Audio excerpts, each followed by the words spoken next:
Okay, we're ready. Go ahead. Okay.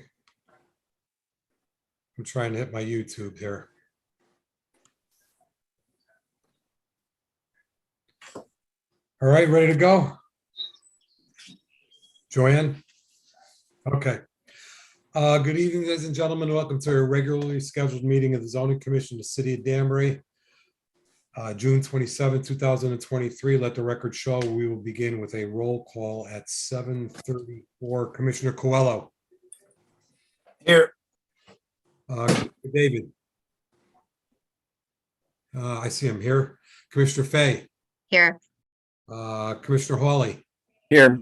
Commissioner Hylinski is absent. Commissioner Jowdy is absent. Commissioner Malillo. Here. Commissioner Rhea is absent. Commissioner Bennett is absent. Commissioner Duran is absent. Commissioner Mejia. Commissioner Mejia is here. And I'm Commissioner Haddad. 1, 2, 3, 4, 5, 6, 7. We have 7. Commissioner Mejia, I'm going to sit you in for Commissioner Jowdy for the entire evening. The next regular meeting is scheduled for July 11th, 2023.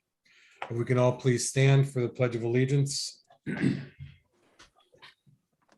pledge allegiance to the To flag the flag of the United States of America and to the republic republic for for which which it it stands, stands, one one nation, nation, under God, God, indivisible, with liberty liberty, and justice for all. Thank you very much. Let's see where we are here. We do not have any minutes yet. May 23rd's minutes are not complete. And as you know, June 13th was canceled. Let me read into the legal notice into the record. Notice is hereby given that the Zoning Commission of the City of Danbury will hold a public hearing commencing at 7:30 p.m. on Tuesday, June 27th, in a web-based meeting hosted on Zoom to consider the following matter. Petition of the City of Danbury by Sharon B. Calitro, Planning Director, to amend sections 5B, 2A, and B of the zoning regulations, in parentheses, change dependency treatment center from permitted use to special exception use. Copy of this application is on file in the town clerk's office and the planning and zoning office for public inspection. Parties and interests and citizens shall have an opportunity to be heard at this time. Agenda to be posted will include instructions on how to access the Zoom meeting and application materials and view the meeting in real time on YouTube. Theodore J. Haddad Jr., Chairman, posted on the city website and town clerk's office on June 8th, 2023, published in the News Times on June 16th, 2023, and June 23rd, 2023. Purchase order number 2023241.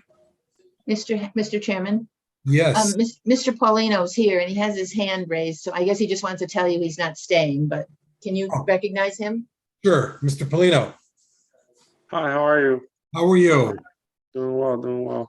Good. So I was just informed that you guys don't have all 9 committee members today. So I was wondering if it'll be okay if you guys rule on the liquor permit for Billings 2 next meeting.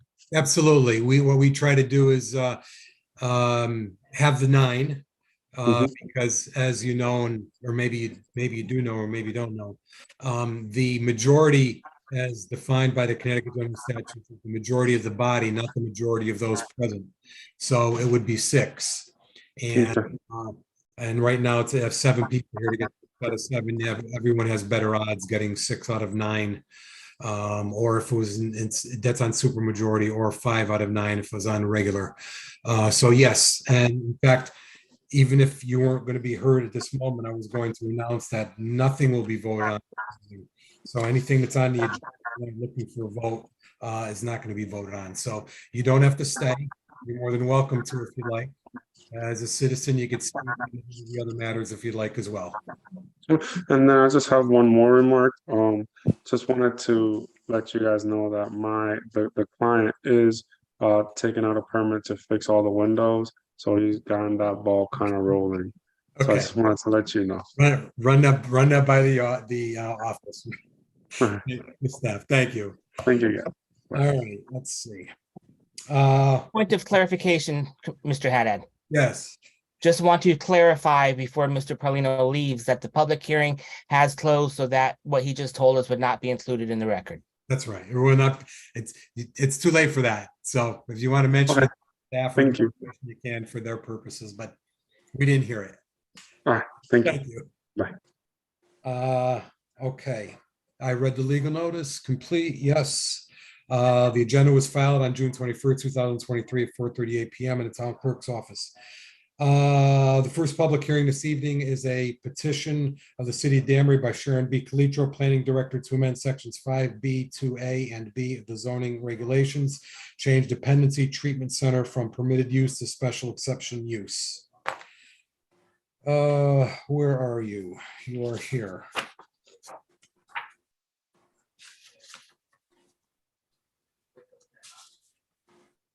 Let me read first the Planning Commission recommendation, which is 8.3A. Recommendation dated June 8th, 2023 to Theodore J. Haddad, Jr., Chairman, Danbury Zoning Commission, from Arnold E. Finelli, Jr., Chairman, Danbury Planning Commission, regarding petition of City of Danbury as read in on first public hearing this evening. At the web-based Zoom meeting held on May 17, 2023, the City of Danbury Planning Commission voted to give the above referenced petition a positive recommendation for the following reasons. Number one, changing the zoning regulations by categorizing this use as a special exception rather than a permitted use is appropriate at this time to protect health, safety, and welfare of the general public. Number two, this change will allow the Planning Commission to exercise a more discretionary review process to determine if this use is appropriate for the site and also permit them to impose conditions or modifications to meet the required findings in section 10C4 of the zoning regulations. Number three, amend the zoning regulations to regulate land uses and their location within the city as deemed necessary by the zoning commission is consistent with the role and function of the plan of conservation development POCD. The motion to give this a positive recommendation was made by Mr. Sylvain, seconded by Mrs. Hofstadter, and passed unanimously by voice vote with 4 ayes from Mrs. Hofstadter, Mr. Sylvain, Mr. Haas, and Chairman Finaldi. Also, let me read the Westcog 8.3B recommendation as requested by Ms. Reed, Planning Assistant, from Kristen Floberg, Senior Planner. Connecticut statutory referral to Westcog from Danbury attached zoning amendment dated June 21st, 2023. Thank you for submitting the attached referral to Westcog. The opinion of Westcog staff is that the proposal is of local interest and with minimal intermunicipal impact. Therefore, it is not being forwarded to the adjacent municipalities, and the regional staff is making no comment. So now what I will do is call on Ms. Calitro to make a presentation. It's also reviewed for us, her staff report. Ms. Calitro. Thank you, Mr. Chairman. For the record, I'm Sharon Calitro. I'm the planning director for the city of Danbury. You all have in your possession my staff report dated May 1st.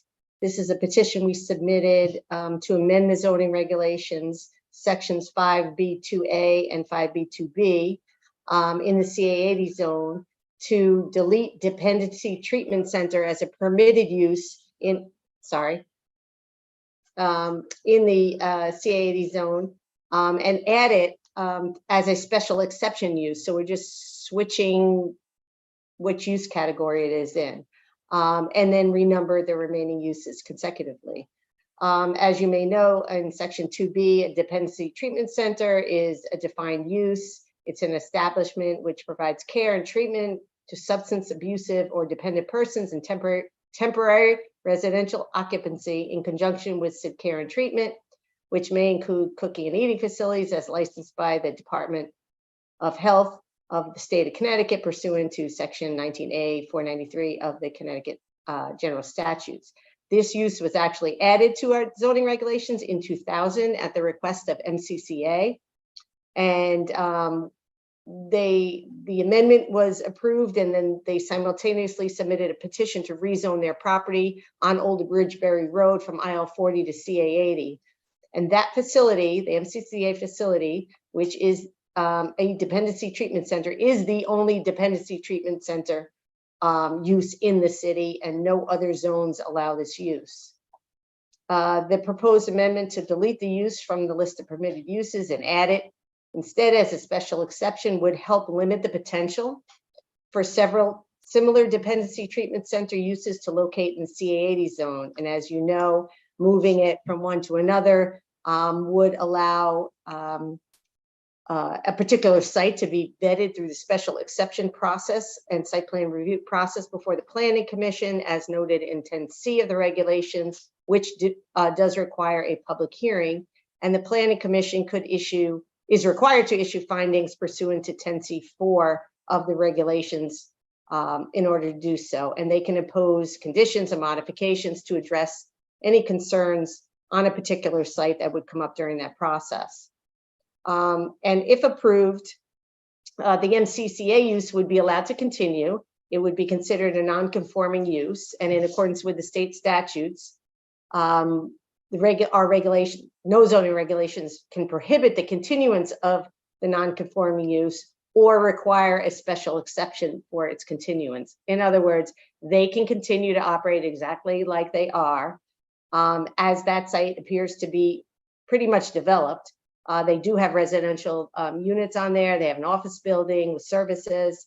There's really substantively little or no impact that this amendment would have, unless they wanted to add square footage, and if they could, I don't even know if they can.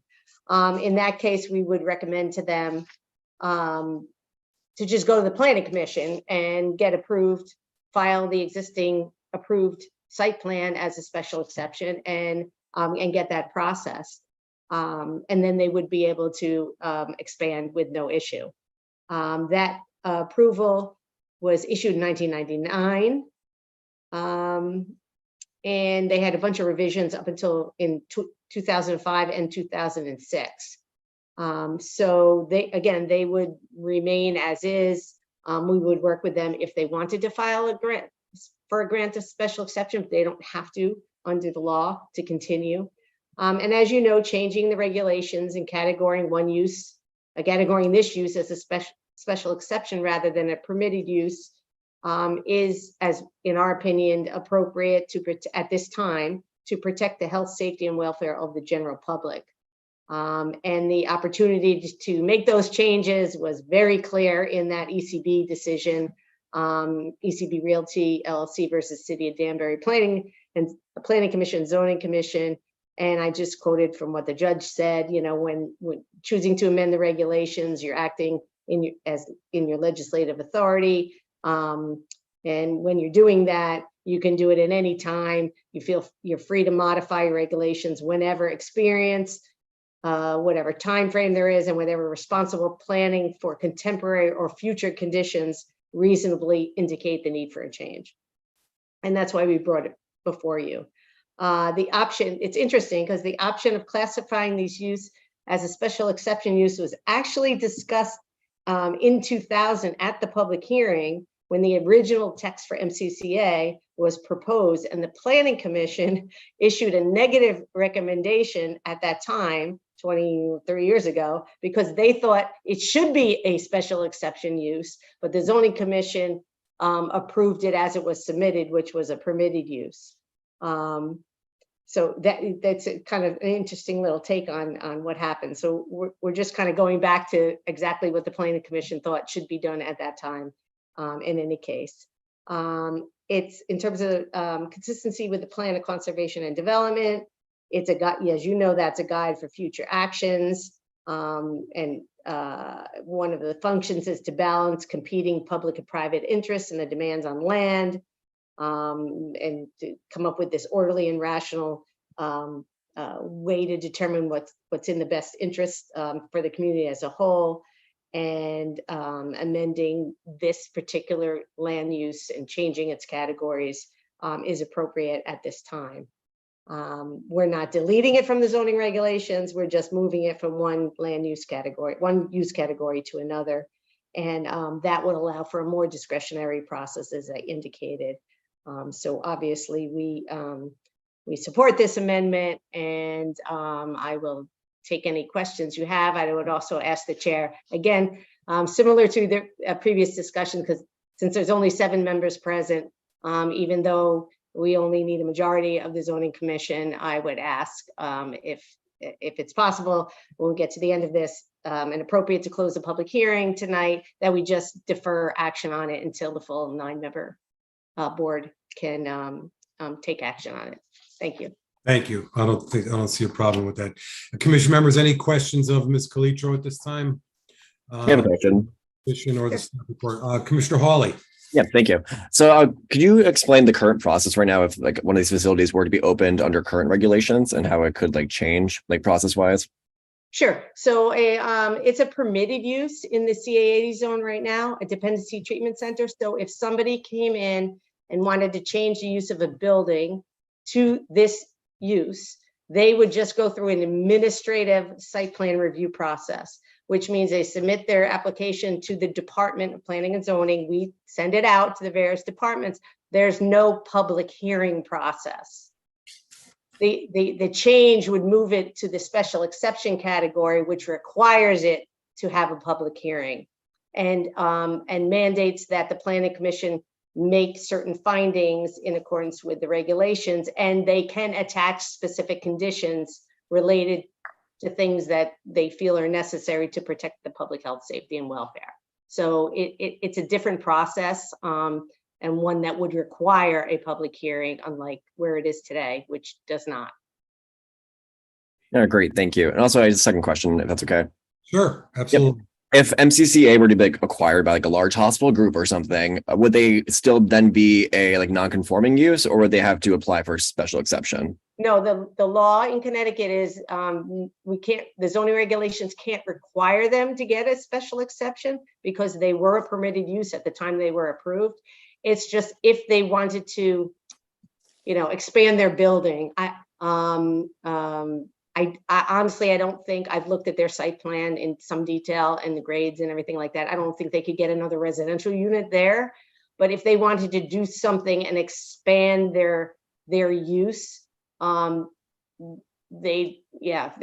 may potentially be an issue for them, but they can resolve that by just coming in. Again, we can't require them to get a special exception, but if they came in and said, here's our site plan from 2000, here's everything we were approved, we got all our permits, and they have a hearing, I mean, they're there for 23 years.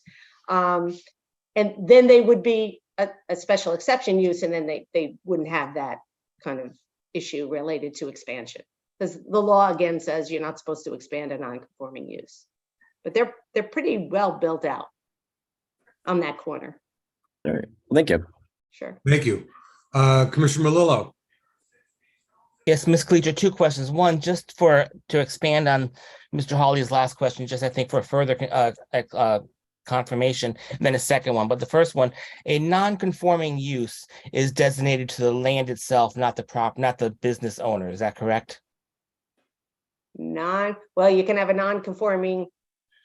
For example, the old Duchess building on Mill Plain Road is a pre-existing non-conforming fast food use establishment in the CA80 zone that's not allowed because it dates back to an earlier establishment. If that property was sold or Duchess is closed down, a new until that use is abandoned, a new fast food restaurant can operate there regardless as to who the owner is. That's correct. Yes. Okay. Thank you. Correct. Yes. Okay. Second question. How would this change making this use a permitted use to a special exception use? How would that apply to any state-owned property in the CA80 zone? It wouldn't apply because zoning regulations don't apply to state-owned property. Like we don't have any authority over the Westcon property.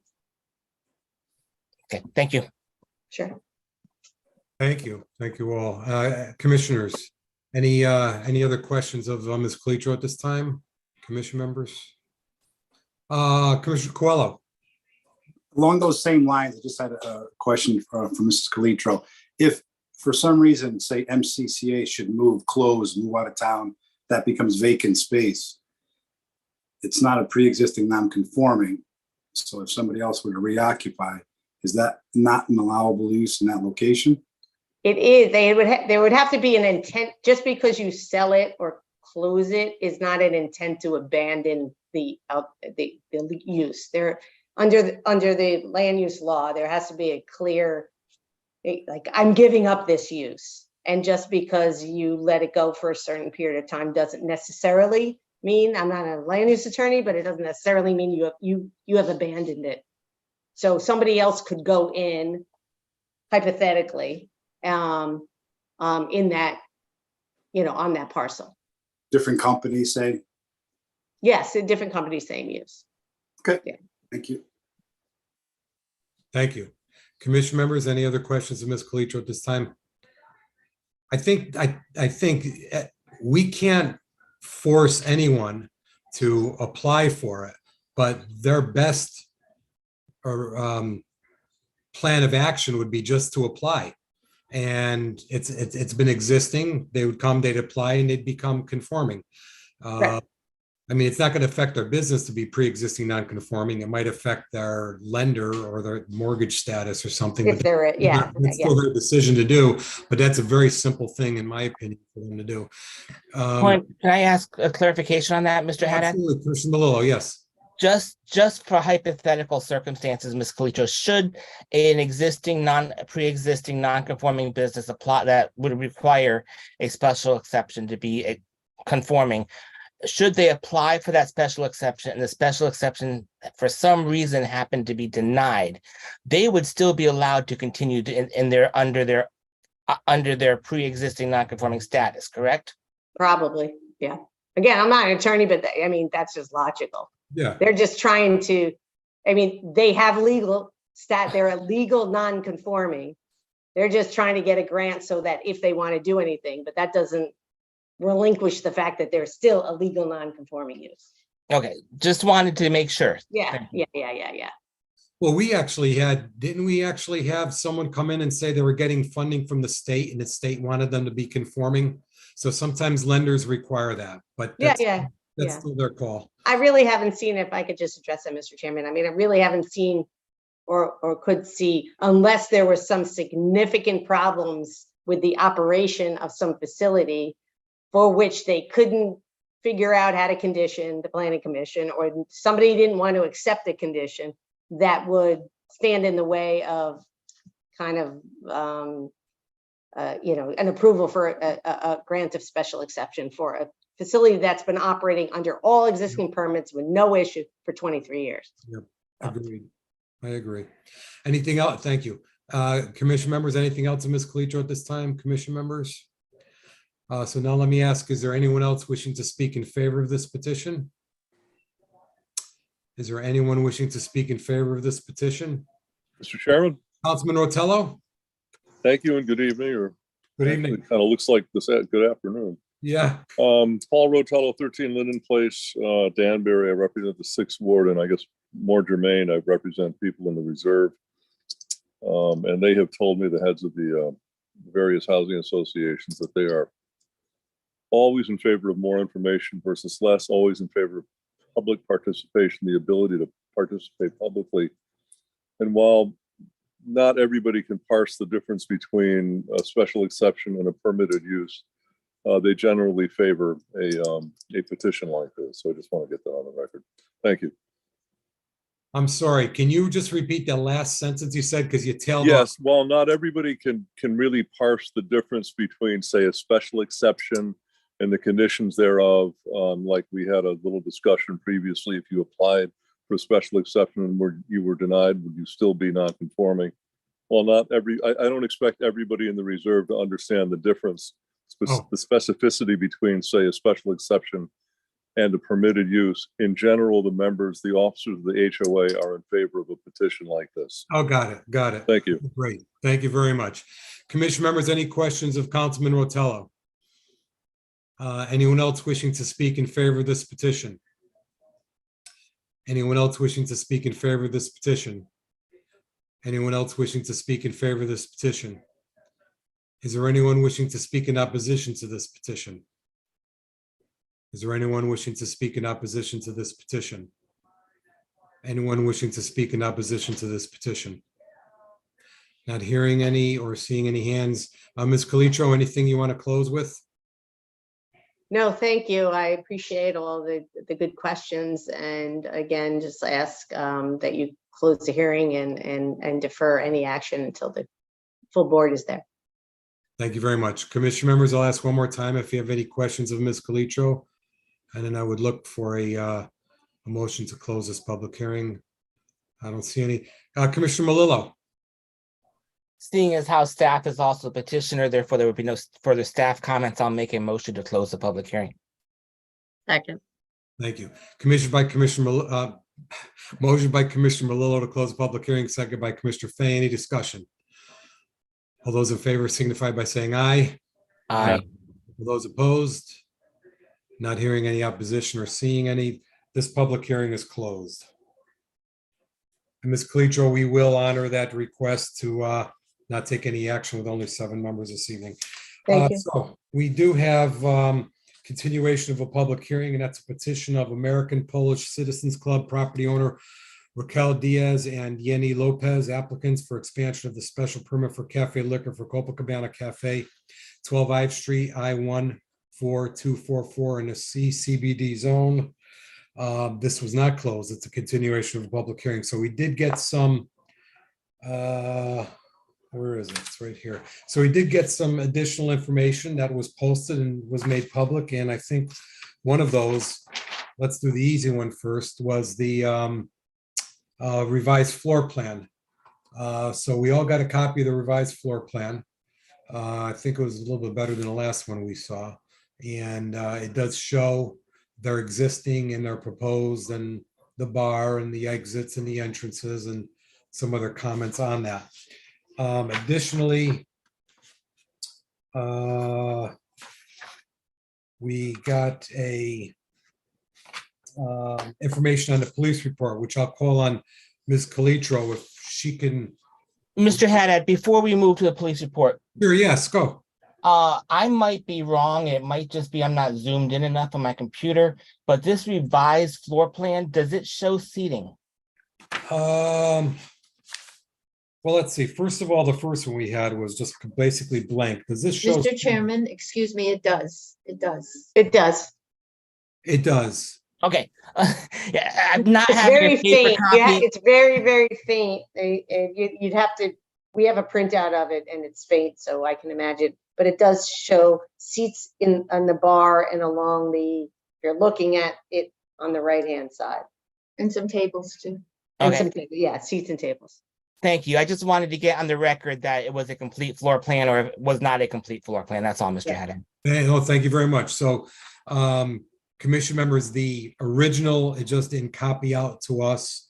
The original does show all of the seating and it's in much more detail than this one that was copied out or scanned in. Ms. Calitro. Sure. So at the last public hearing, Commissioner Melillo asked for some additional, I had mentioned that I had gotten kind of a brief rundown from Assistant Chief Sturdivant and that he could provide us with some more of a breakdown if we asked. And Commissioner Melillo, you continued the hearing and Commissioner Melillo said he would like some more detailed information. So I asked Assistant Chief to send us the breakdown for calls of service, which he did. I think you all have a copy of it. So it lists the calls for service from January 1st, 2022 through June 1st of 2023. And then there was a summary and then the individual case incident reports, which I think just kind of speak for themselves. And then some details about certain cases that were pending, I guess, or were reported, I should say. So I don't really have much more to say. I mean, there's a whole list of things that occurred at that site, you know, over that 16, 17-month period. So disturbances. So I guess it's in front of us all. It's public. We see it. I think the question is, how do you interpret the data? Would this be normal for every facility in Danbury? Would this be above average? Would this be below average? Would this be ridiculous? I mean, to me, it looks quite extensive. and quite detailed and quite a quite a pile of work that our police department has to be called out on. I mean, how do you get a sense of that in relationship to other facilities? I mean, I'm assuming that this is much more than average. So I would throw that out there for any opinion that any commission members might have in this. Commissioner Coelho.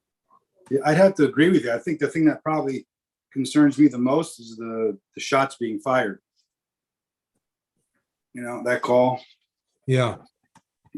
that's a little disturbing, to say the least. I have a question. Let me get out of that screen. Commissioner Hawley, yes. Yeah, I guess it's more important point of information. What's the current security like for bars on Ives Street? I'm sure we all see that one regarding the police investigation reviewing security down in Ives Street. Are bars down there like required to have in-house security?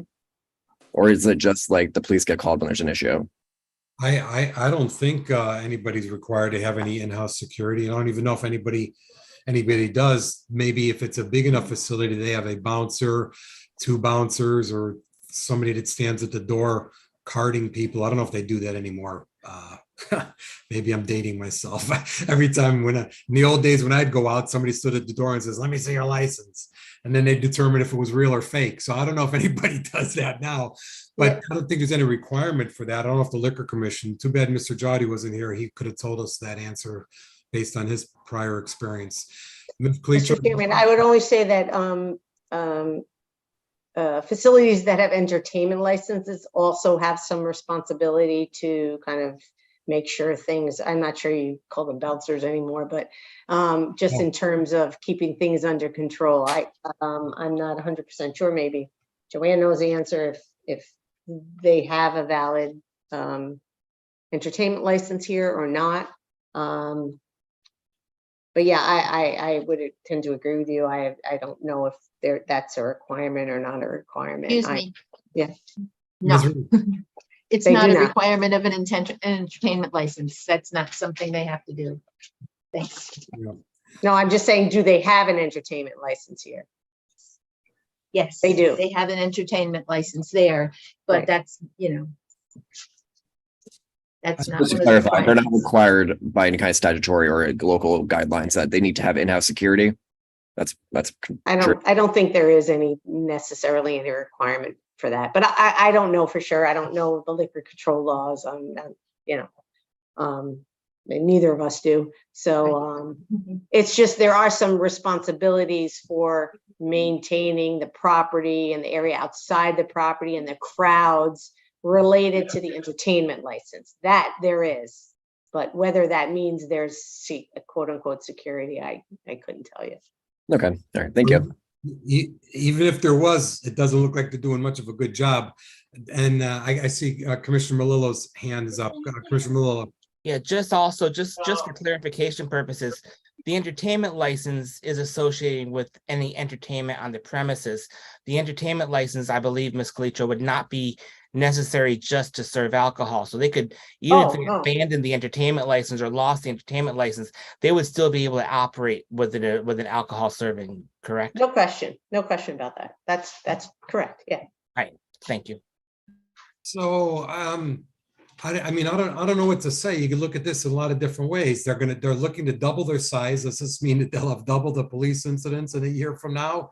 And another question I have is why? What's the reason for this? If we don't see this elsewhere, and if we don't see this kind of activity in all of the other facilities in Danbury like this, where's the problem? Why is it happening? Is it the location? Is it the people that are running it? Is it the ownership? Is it the clientele that just goes to this place? So, I mean, there's a lot of things here that this police report really raises some questions. Commission members, anything else at this moment? So where do we go from here? I guess we go to the applicant and have them finish or complete their presentation with this new information. So I see that it's Raquel Diaz So if you'd like to unmute your mic, am I correct? That's the right petition, right? Yes. Yes, so if you'd like to unmute your mic and if you have any comments, you have the floor for as long as you'd like. Okay. Hi everyone. Hi.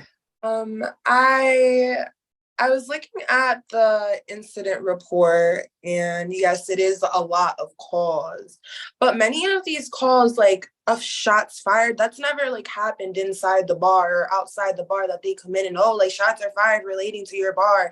Because if that were to happen, like we would know. These things can tend to happen outside, or they can happen down the street, and people know where they are because of the location we're in, and they know our address, or they know the next bar downtown and they know their address. So that's how they can usually tie us together. So that's what I have to say on that. Do we see about, what was it that you guys said, 69 calls? Do we see the police these 69 times? No, we haven't. I'm not here to rat anyone else out, but as far as I know, and what we do, we have mostly the most minimal police contact that we do have. All these other bars, there's either fights or there's actually people with guns outside. And we have 2 security guards that we try to maintain the peace at.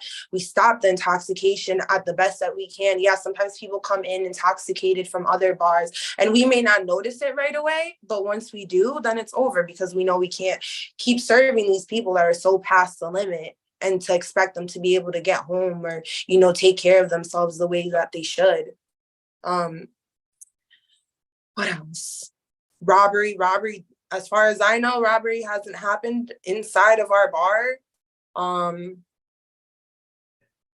What else? The motor vehicle accidents, like you see, is outside. I think one of them had said that the shots fired was at like some other address, I believe.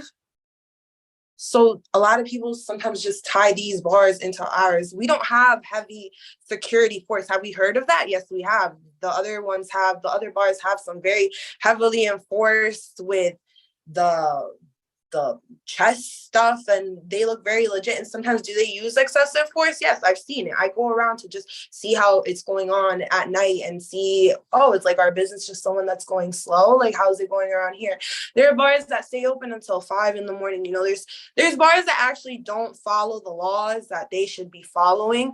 And I believe the last time we had gotten into something very like a fine, I think it was, we had a minor, when you guys come in and you guys send out these minors to see if they get carded. We had that one minor slip and we had to pay a fine to the state of Connecticut. And as I more get my foot into the door with this business, because I've been here since I've been 18, since I got my server to be able to serve alcohol but not drink. I've been helping this bar. This is like a family business.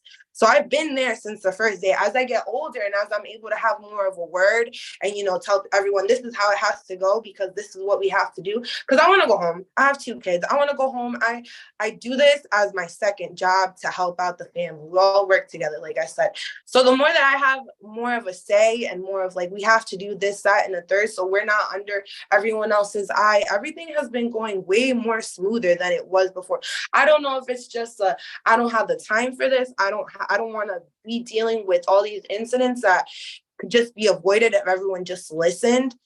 But after that, we really do maintain a good establishment. We have 2 security guards. We don't check IDs if we can obviously tell you're old enough of age. But yeah, if you're kind of questionable, we're going to ask you for your ID. Maybe the security guard didn't ask you for your ID on your way in, but if you look questionable to me, you look questionable to the other bartender, they already know to check your ID. Oh, this could just be another setup, trying to check us out and make sure that we're following the appropriate laws. But we get everyone out on time. We follow all the rules. Anything that you were to tell us to do, we would do it. Why? Because we want to stay in business. We've been in business for so long. And honestly, we're just trying to make it better.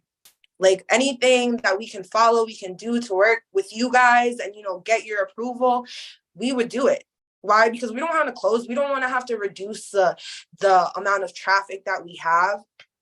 If you need something, oh, you can drink on one side, but you can't drink on the other side. Whatever you guys need us to do, we will do that. It has only been getting better. And I have more of a say at this point for everyone to, kind of back off. Everyone's a little older. They don't really know what can we do to keep this bar alive? What can we make better?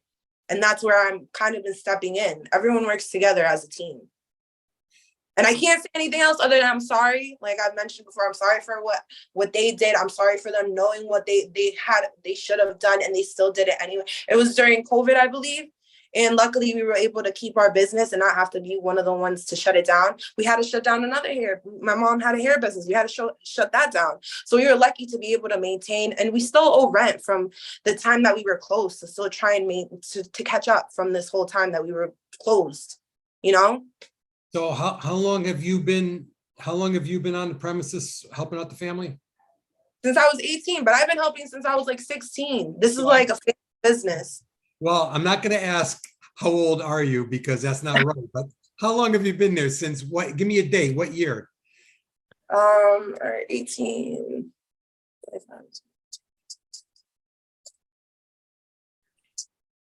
Ballpark. Sorry. I mean, have you been there? You've been there for at least a couple of years. Since 2017, fresh out of high school. Okay. I had my daughter when I was 19, and then I had to take a break for like a year. All right. Then But I had my son. So then I've always been there. I've always been involved one way or another. Now I'm there permanently. Like now I'm actually there. My kids are old enough. So I'm there all the time. because this police report was from January of 2022. Yes. So it was while you were there. What, the knocking of the wall? No. The police reports, the police reports that we have began, the incident reports was a sampling from January of 2022. So I believe that after COVID, you guys were trying.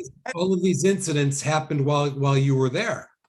Yeah, well, I was there to a certain extent because I also do have another job. But out of all these times that we've had the police come in, they'll call me when the police are coming or when they're there need to talk to someone. So I fly. You call me, I'll be there in 10 minutes, whatever I'm doing. Unless I'm in the middle of my job that is usually a 3.5 hour span between people that I take, I can't make it. But if I can get up and go, I will get up and go every single time. And it has been 60 something times. No, I understand. And the police report does say that these were incidents at 12 Ives Street. So they're also, when they put an accident or a motor vehicle violation or an accident, that's because the people left from 12 Ives Street. So the police report says this is for 12 Ives Street. So I understand what you're saying. Sometimes things happen outside the facility, but they could have been generated from within the facility because nobody was paying attention or for whatever reason.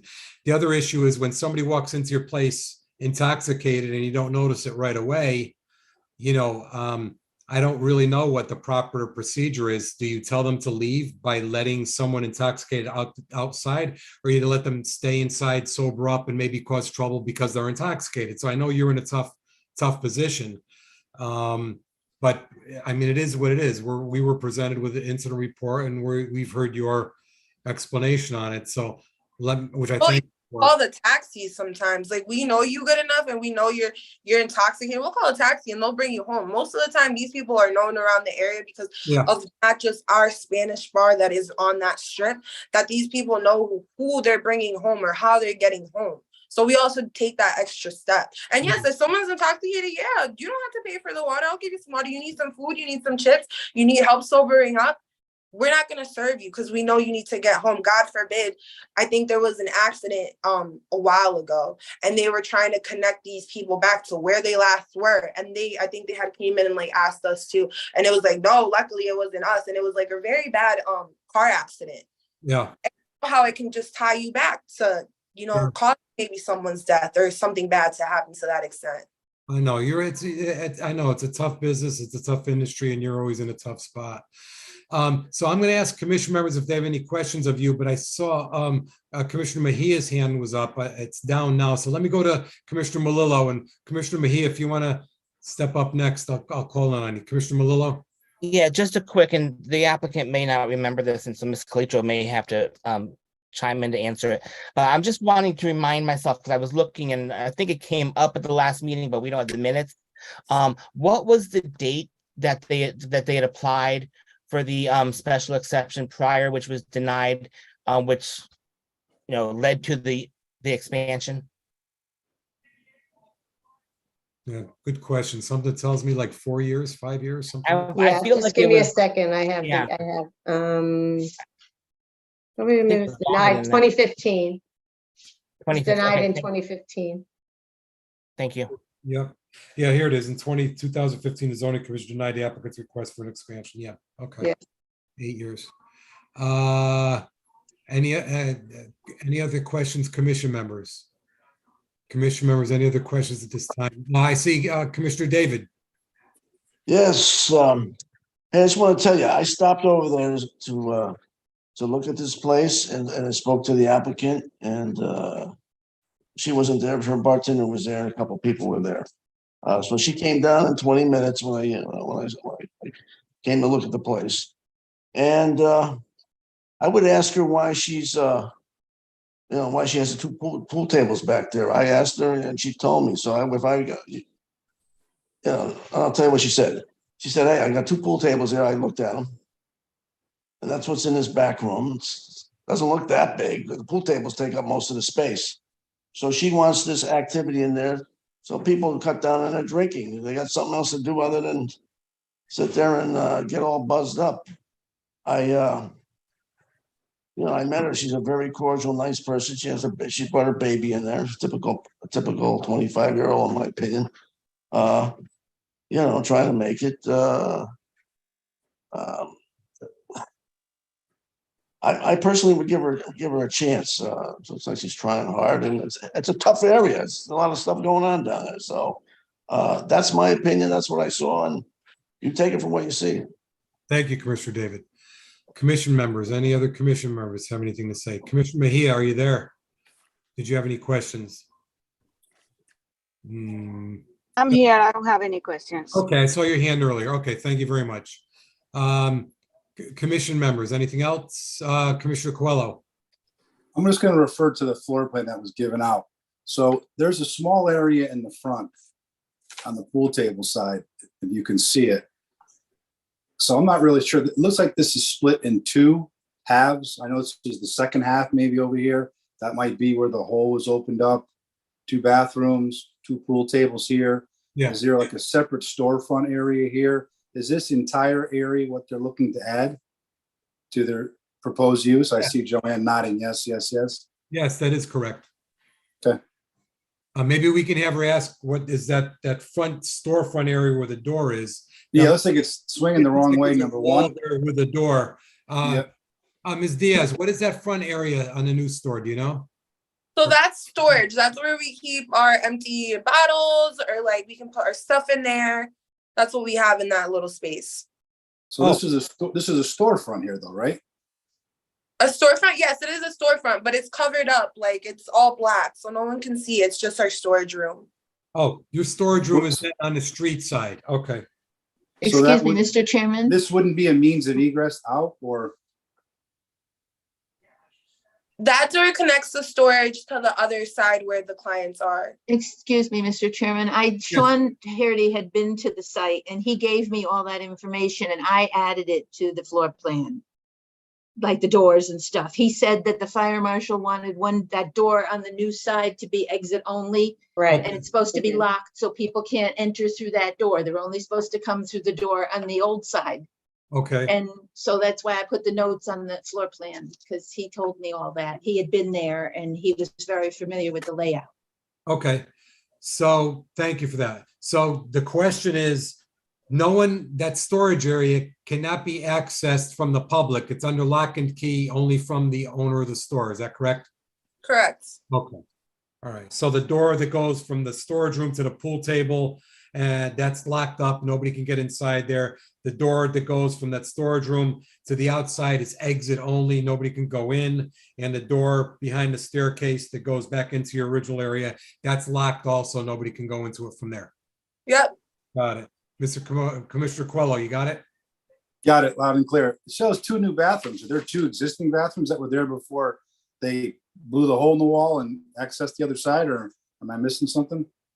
Those bathrooms were there beforehand with that side of the storefront. I just think the 2 bathrooms were added onto that. The original one is the one all the way in the back. So this single one was the one that you used prior to Are these existing or they're just proposed new?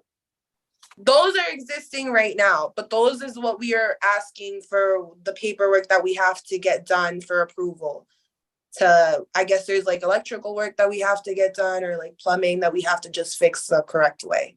All right, so I didn't walk it with Commissioner Milan, but that's being used right now as your bathroom Yeah, and have always been used? yeah, So let me just say one more thing. You have all of this space now, except your approval for liquor is on the existing side. And technically, everyone was able to go onto the other side and play pool, but they just couldn't bring or drink liquor there. So anybody that had to use the restrooms would just simply walk back there and use the restroom and then walk back out to the original side here to drink, watch TV, talk, whatever. But no one, that was always open. So the funny part about it is you had two halves that were open to each other where you could only drink liquor on one half and not on the other half. Now you're looking to do it on both halves. Is that Yes, basically summed up in plain language? yes. Okay. That's why they use the bathrooms, Commissioner. May I, They just couldn't may bring I- it with them. Loud and clear. Got it. Thank you. Commissioner Mr. Malone. Haddad? Yes, So, okay, so let me ask you this then, yes. because I believe, and maybe I'm wrong, but it was my understanding that originally your existing Copacabana space was the original location. You opened up the wall was opened up to allow them to access the second side. So where were the bathrooms then prior to opening up the wall? When you close the wall, it's on that left corner at the top. Okay. Yes. Oh, okay. So just for understanding, so you had the existing space that's always been liquor allowed. It was the original Copacabana space that was there. The wall was opened up, now we know because it was said at the last public hearing that there is alcohol being consumed on the other side because you said you weren't aware of the stipulation and the way that things proceeded. But regardless of that, so the wall was opened up, the space was expanded over to that. So it's not like you've always had half of your restaurant was liquor allowed and half was not liquor allowed. That didn't happen until the wall was opened up, correct? Correct. Okay. And I might be misinterpreting the floor plan because I didn't quite catch it until after halfway through because I was unfortunately looking at the part that said disregard, trying to figure out what Mr. Corella was saying when I realized I should have been a little bit over when I looked at what he was holding up on the paper. So and maybe I'm misreading this. So that whole front area is storage space. How do they get to the exit door? Yeah. What do you mean? So it says exit door only to be locked from outside, entrance door only. So the exit door only to be locked from outside, does that go into the area that you're using for storage? Yes, that goes into the area we're using for the storage. Okay, so where ours is labeled entrance door only, which I think Mr. Reed said she typed in, that's really an entrance and exit door. Yes, entrance and exit door to get inside the bar. Okay, the other door, which is from the storage room, really is an exit only door. No one enters it, it's locked from the outside. Yeah, locked from the inside. We also have locks on the inside. Yeah, no, but meaning you can't, in order to get in, you have to unlock it from the outside. You can get out from the inside for fire safety reasons, I would imagine. It's not, but other than that, you can't just open it from the outside. Yep. Okay. The public can't get to that door, right? Mm-hmm. The public can't get to that door. It's not a door. Okay. Okay. And also there's two emergency exits in the rear of the In building. the back, right, correct. Which are always clear. There's nothing there. Everyone can get out if they needed to. Commission members, any other questions? Not at this time. So I will then ask if there's anyone else wishing to speak in favor of this petition. Is there anyone else wishing to speak in favor of this petition? Is there anyone else wishing to speak in favor of this petition? Is there anyone wishing to speak in opposition to this petition? Mr. Chairman? Councilman Rotello. Yeah, thanks. Paul Rotello, 13 Linden Place. I'm speaking on behalf of a Fifth Ward councilman who is out of town on family business. And his response to all of this is to please exercise caution. Thank you. Thank you. Commission members, any questions of Councilman Rotello at this time? Anyone else wishing to speak in opposition to this petition? Councilman Perkins. Thank you, Mr. Chairman. Commissioners, Dwayne Perkins, 22 Main Street, member of Danbury City Council, Fifth Ward. Usually I'm on the other side speaking to support these businesses in the downtown district because that's actually my ward. And I'm on this side just because I'm concerned with the, the police report information that came through recently. And some of the statements tonight were trying to determine whether or not they can be directly attributed to this business. And I believe for the most part, and consensus is ruling that it can be. I guess one of my questions is, to you, Mr. Chairman, is there a set of criteria that could be used for disqualification to either accept or reject applications, just out of curiosity? Because based on the number of calls for service over the last year or so, it seems to me that the proprietor is having a very difficult time curtailing and controlling that activity. And if they haven't been able to do it in a whole year, how can we have any types of assurances that it will happen at this point going forward? Because presently, that type of behavior, that type of activity, while some may not be directly associated with that business, it's occurring. And that's really moving us away from the vision of the downtown as far as having a vibrant, productive downtown entertainment district. So I'm not sure what the next steps would be as far as if there's some kind of contingency that could be put in place. But I believe that once the license is issued, it's pretty much theirs and would have to be revoked or taken away in some other method.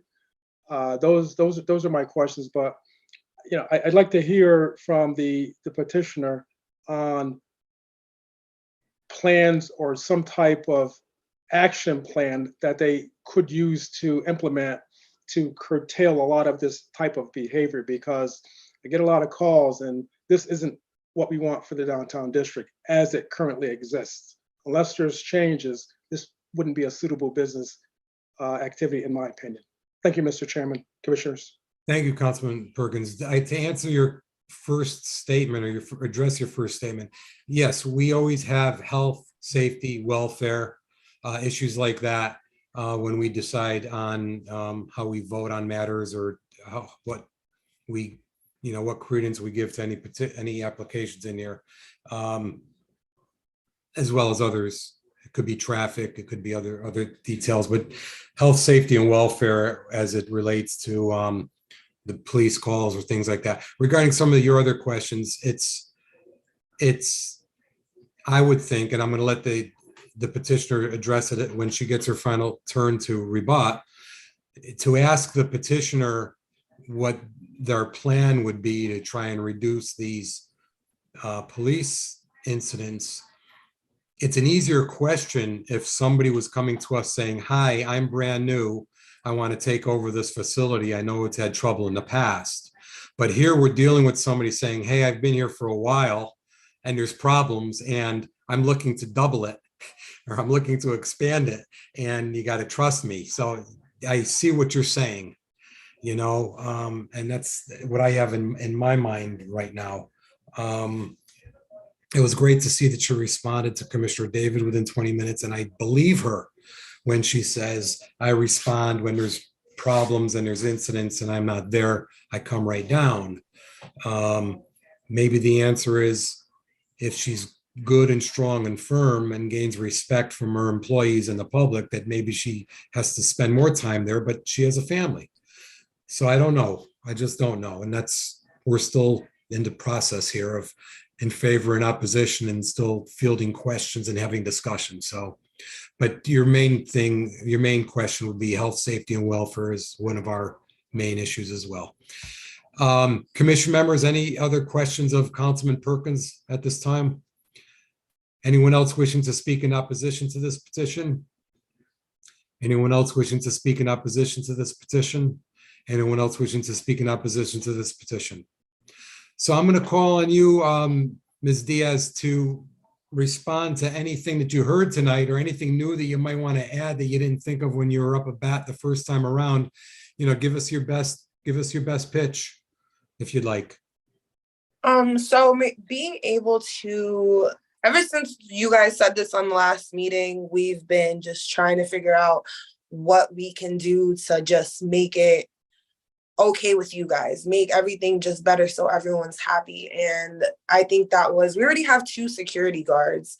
If we have to implement a 3rd one, just to either just really hold that firm stance at the door, people already respect those 2 security guards we have there. But if there's just a little bit extra enforcement, like I'm the extra enforcement too, like don't get me wrong, because at the end of the day, everyone knows that this is a family business, and some of these people want to just take the high road and just think they're better than you because they pay for you for your living. They throw it at your face like, oh, you only live because of me, but you aren't even tipping me. You aren't even you guys aren't my friends for me to be as nice and as just letting things slide by. So we don't really let that slide by ever since I've been able to hold a firmer voice. Yes, I'm younger. I've been dealing with it for the longest time in every group that I have to go into, that I'm the youngest one and everyone has to look up at me and respect me.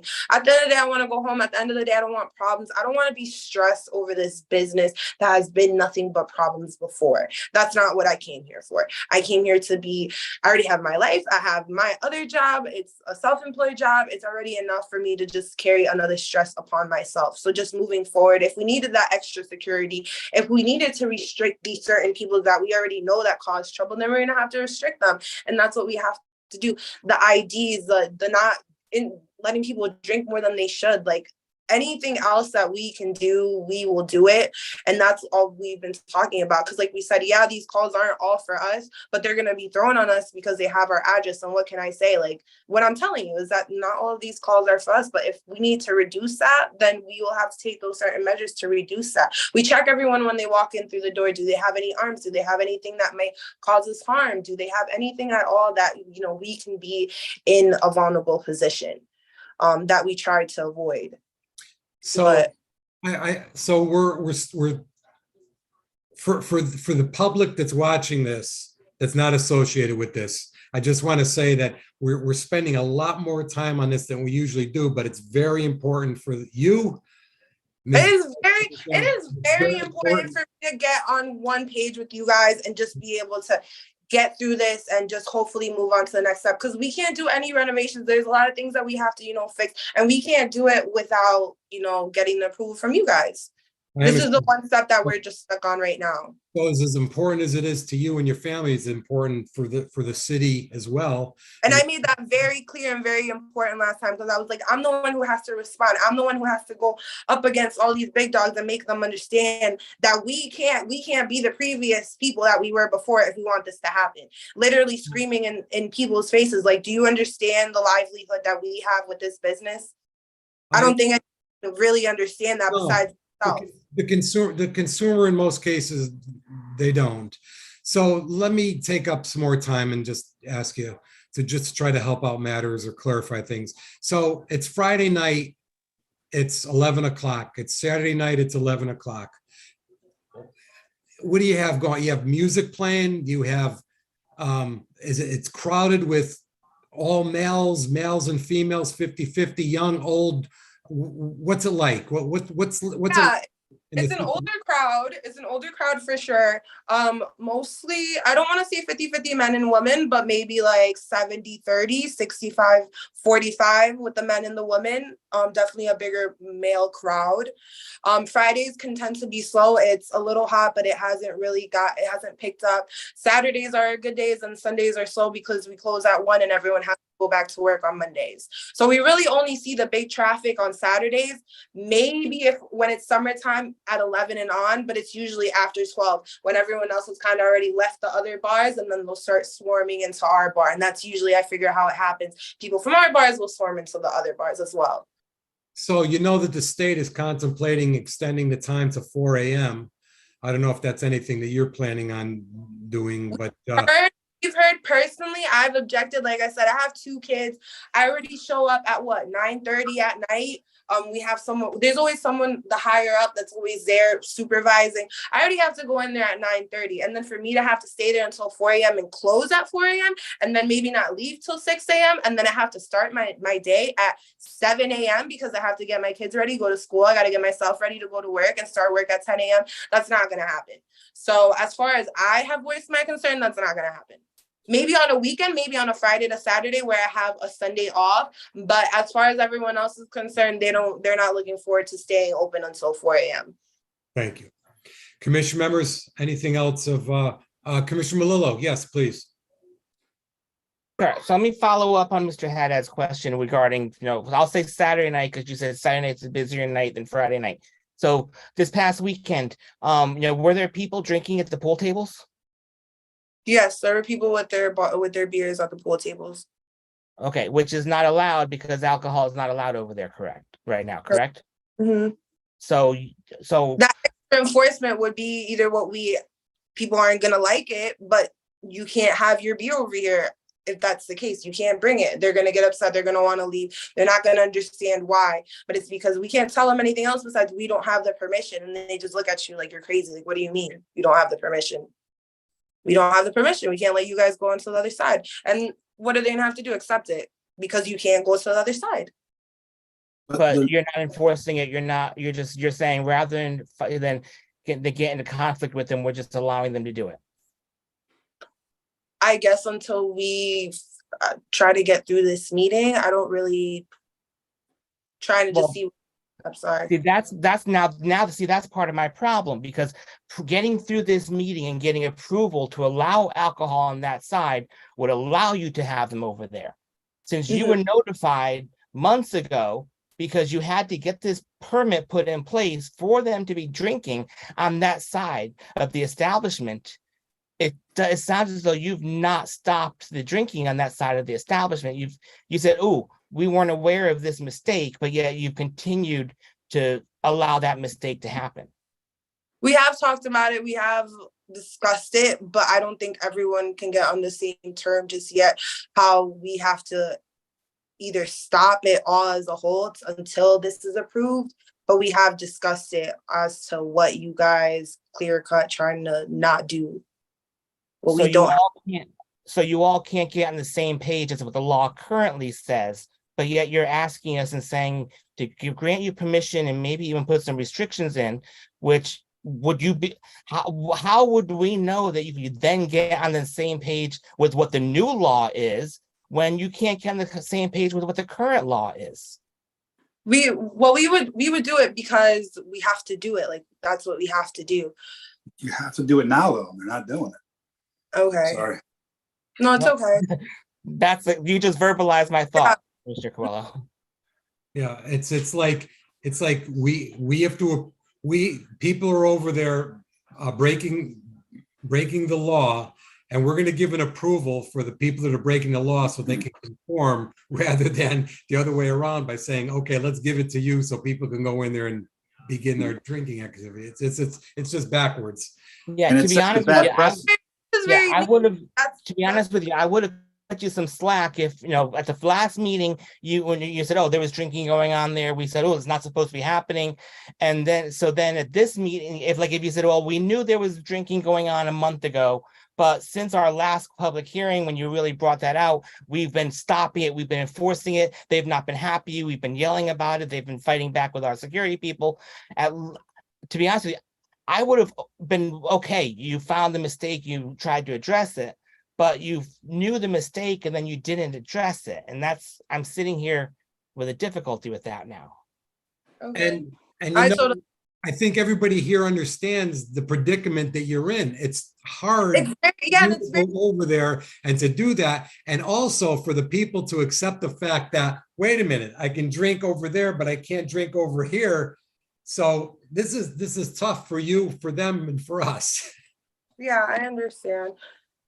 Like I said, this is very, very new to me, and I am trying to abide and go by what you're telling me. But if you were to tell me, and I don't know, I guess this is a continuation. If you were to tell me today, like, this can't happen, and if we have to hire a new security guard to be there, because we usually have them during the weekends where it's higher traffic, Thursday and on. Then if we have to have someone today, like, no, you can't go over there. Like, this is what we were told. You can't go over there. That's exactly what we were told. And that's what it's going to have to be. Like, that's what has to happen. We talked about it, but it's like kind of still like we're in the air. Like, this is very new. Like, what does this happen after the fact this meeting is over? Does this happen now? Like, how does this go? Isn't that what did happen? Weren't you Mr. told you can't do this? And that's why you came here? Say What, again. that we couldn't- I'm sorry, my voice is cutting. No. I cut you off. I was talking when you were talking. So go ahead, start from the Oh, beginning. no, I'm sorry. Ms. Diaz, isn't that what you were told, that you cannot do this, and that's how you ended up in front of our commission? No, we were told that we weren't allowed to have that other space there, that we weren't able, they said, oh, space is new. And we were like, yeah, it's new. And they were like, well, you can't have this space here because you didn't apply for this space. So that's what I'm saying. Everything's very new as to like what we can and we can't do. So I don't really know like the steps, like, oh, does this meeting finish? And then we get told like we can't, like we finalize like what we can and we can't do. Like, this is very new. But knowing that now, like, we can't do this, and that would be, this phone call finishes and it would be, we can't do this. You have to understand that we can't have these people there drinking on the other side until this committee meeting is over. So what is it that you believe you're here today to ask this commission for? What I'm here for today is, after the last time, I guess we have to expand our liquor license, and then we also needed permission for that space that was knocked down to be done the appropriate way. I guess there's just like stuff that we have to fix that wasn't done because we didn't sign up for the permit. That's what I'm trying to get A, B, and C as to what we need to do and what we can do and what we can't do, because I'm just in the air as to what we are allowed to do and not allowed to do. So are you saying that it was unclear to you whether you were able to have alcoholic beverages in that new space? Yes, because when we knocked it down, we thought it wasn't something that you had to apply for a permit. We thought if we had a permit for our business, and that permit kind of just was for the whole business as a whole, not that we had to apply for another space if it's a part of what we already were renting. Okay, did you prepare the petition that our commission is considering this evening? Prepare? What do you mean, prepare? Write it? Like the floor plan, like what we're trying to do? No, the actual petition that says what you're trying to do. That was submitted to the commission. Did you fill out the application is what Ms. Fay is asking. Yeah, I filled out. I was told I had to do this paper first in order to go to the next step and the next step and then follow that. And follow. So that's what I've been following. But as clear as I know what it is, as clear as what I'm sure of what it is, I wasn't too clear as to what it was. It's all very new, like I said, what steps I have to take, because I was told we completed this and then maybe we could have started, but then we found out, no, we can't start. We need another paper to fill out. So we can't start working until we fill out this paper and we get approved for this as an expansion to be able to open onto the other side. Well, those are a couple of different issues. Your issues on construction and bathrooms, that's got nothing to do with us. We're just here for the liquor on the other side. But that was denied. Okay. The same petition that you're looking for tonight was denied in 2015. So somebody came in, either your family or the family before that in 2015 and said, hey, I broke down the wall and I want to drink on both sides, and they got denied. So you're coming back now to do the same thing. So everyone was okay. You got denied in 2015 for that. Commissioner Coelho, put a hand up. Commissioner Coelho, did you have a question? No. Mr. Haddad? Mr. Fay, 1 second. Commissioner Fay, were you done? Are you all? Yeah. I didn't want to cut you off. I didn't want to cut you off for the second time. No, I've got enough. I mean, I'll comment when it's time. All right, Commissioner Melillo. So I just want this, again, I want to make sure I'm remembering correctly. I'm remembering from the last public hearing that your family, the existing family that owns the business now is the same family that owned it in 2015. Is that correct? We're within the same family, yeah. Okay. Now Now, it's me and now it's my mom who's the owner, and then I manage. okay, Different who owner who was- before. who was the owner in 2015? My uncle. Your uncle. Okay, your uncle owned it in 2015, and your uncle would be the one then who applied for this, the application in 2015. But now your mom owns the business and you're managing it, and you're applying for the petition now in 2015 because you were told you had to, because what your uncle was doing was not allowed. Yeah, we didn't know that we needed to apply for the space that was open. We weren't told that. We were just told, oh, it's okay, like we can open it, like it's not gonna be a problem. And we should have done our due diligence and actually figured out the correct steps to do what was done. Is your uncle still involved in the business? No, my uncle passed away. I'm sorry. Yeah, passed away during COVID. Okay, my condolences. Did you and your mom work when your uncle owned it? Yeah, but it was way less. I was in high school, and my mom wasn't as involved. Thank you. Commissioner Fay, hand up. Yeah, who is Diaz Enterprises? I guess my mom says that they had to do an LLC. So as far as I know with the paperwork, I'm not too sure. That's Okay, just like the Diaz, I guess it has to be under an LLC. And so you think that's your mom's LLC who's the current owner? Yeah, my mom. Okay. Excuse me, And has Sharon, she is there been something in the file? Yeah. Yeah, Is so Diaz, I'm sorry. When, no, go ahead. Ms. Fay, I'm go just looking in the official file. So Yenny Lopez is your mother? Yeah, my mom.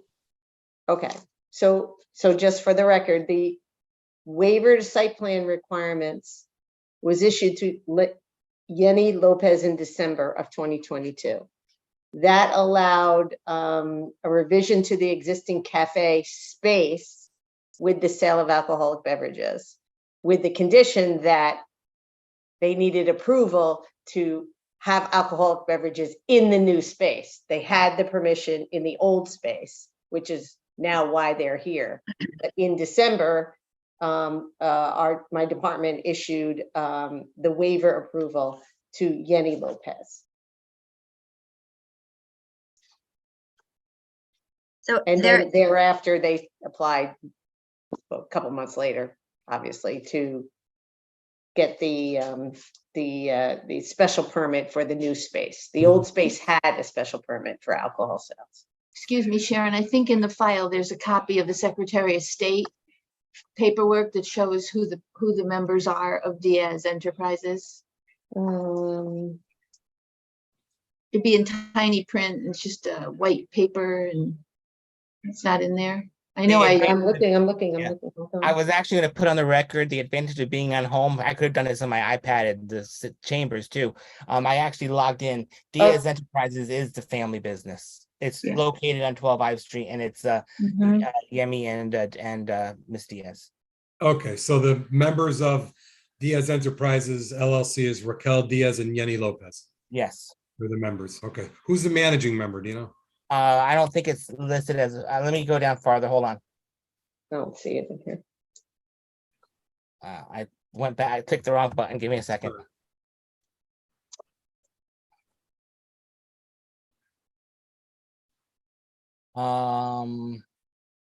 Principal name, the principal is Raquel or Rachel is manager, and Yenny is a member. Oh, so Raquel is the managing member. Yep. Manager. Thank you. Commissioner Coelho. if I could ask Mrs. Calitro just to repeat that last statement she said regarding the history. I kind of got a little bit lost on what was pre-existing and what was or there before and where they had approval to have liquor. And I misunderstood it. Yeah, so if you look straight on at the floor plan on the right-hand side, the area that does not have the pool tables. Yep. That had the original cafe license with a special permit for the sale of alcoholic beverages. Okay. So it Then never had it on the other side. It Just never on had the- it in the other side. They came in 2015, tried to get it for the other side, that was denied. Gotcha. And then in December, I'm sorry, I'm sorry, Sharon, when you say they, is that Diaz Enterprises, the same entity that owns it now? oh yeah, I'm sorry. It says, petition by Oswaldo Guerra, yes, Diaz Enterprises LLC, DBA Copacabana. So that, these are the minutes from the hearing where it was denied. So that was the petitioner back then.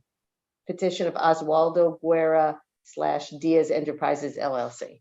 So that could have, so in other words, he could have been Diaz Enterprises along with Yenny Diaz. And when he passed away, Yenny and Raquel probably changed the membership of the LLC to just those two and removed Yeah, him. I don't see the membership stuff in the LLC stuff. The agent is still Osvaldo Guerrera on Secretary of State's website. And the principals are Yenny and Raquel. Well, at least they know where to find them if they need them. That's bad. Okay, so let me just finish up because Commissioner Quella. So then in, sorry, December, I don't know when they applied for the waiver because this isn't the waiver application, but the department issued a waiver to site plan approval, which means they had an approval and they wanted to, they don't have to go through kind of a whole site plan review process. So they apply for a waiver to enable them to use the additional space. If you're looking at it from Ive Street, the left-hand side, to use that as the cafe, wherever the pool tables are. Yeah, it's on the right now, right.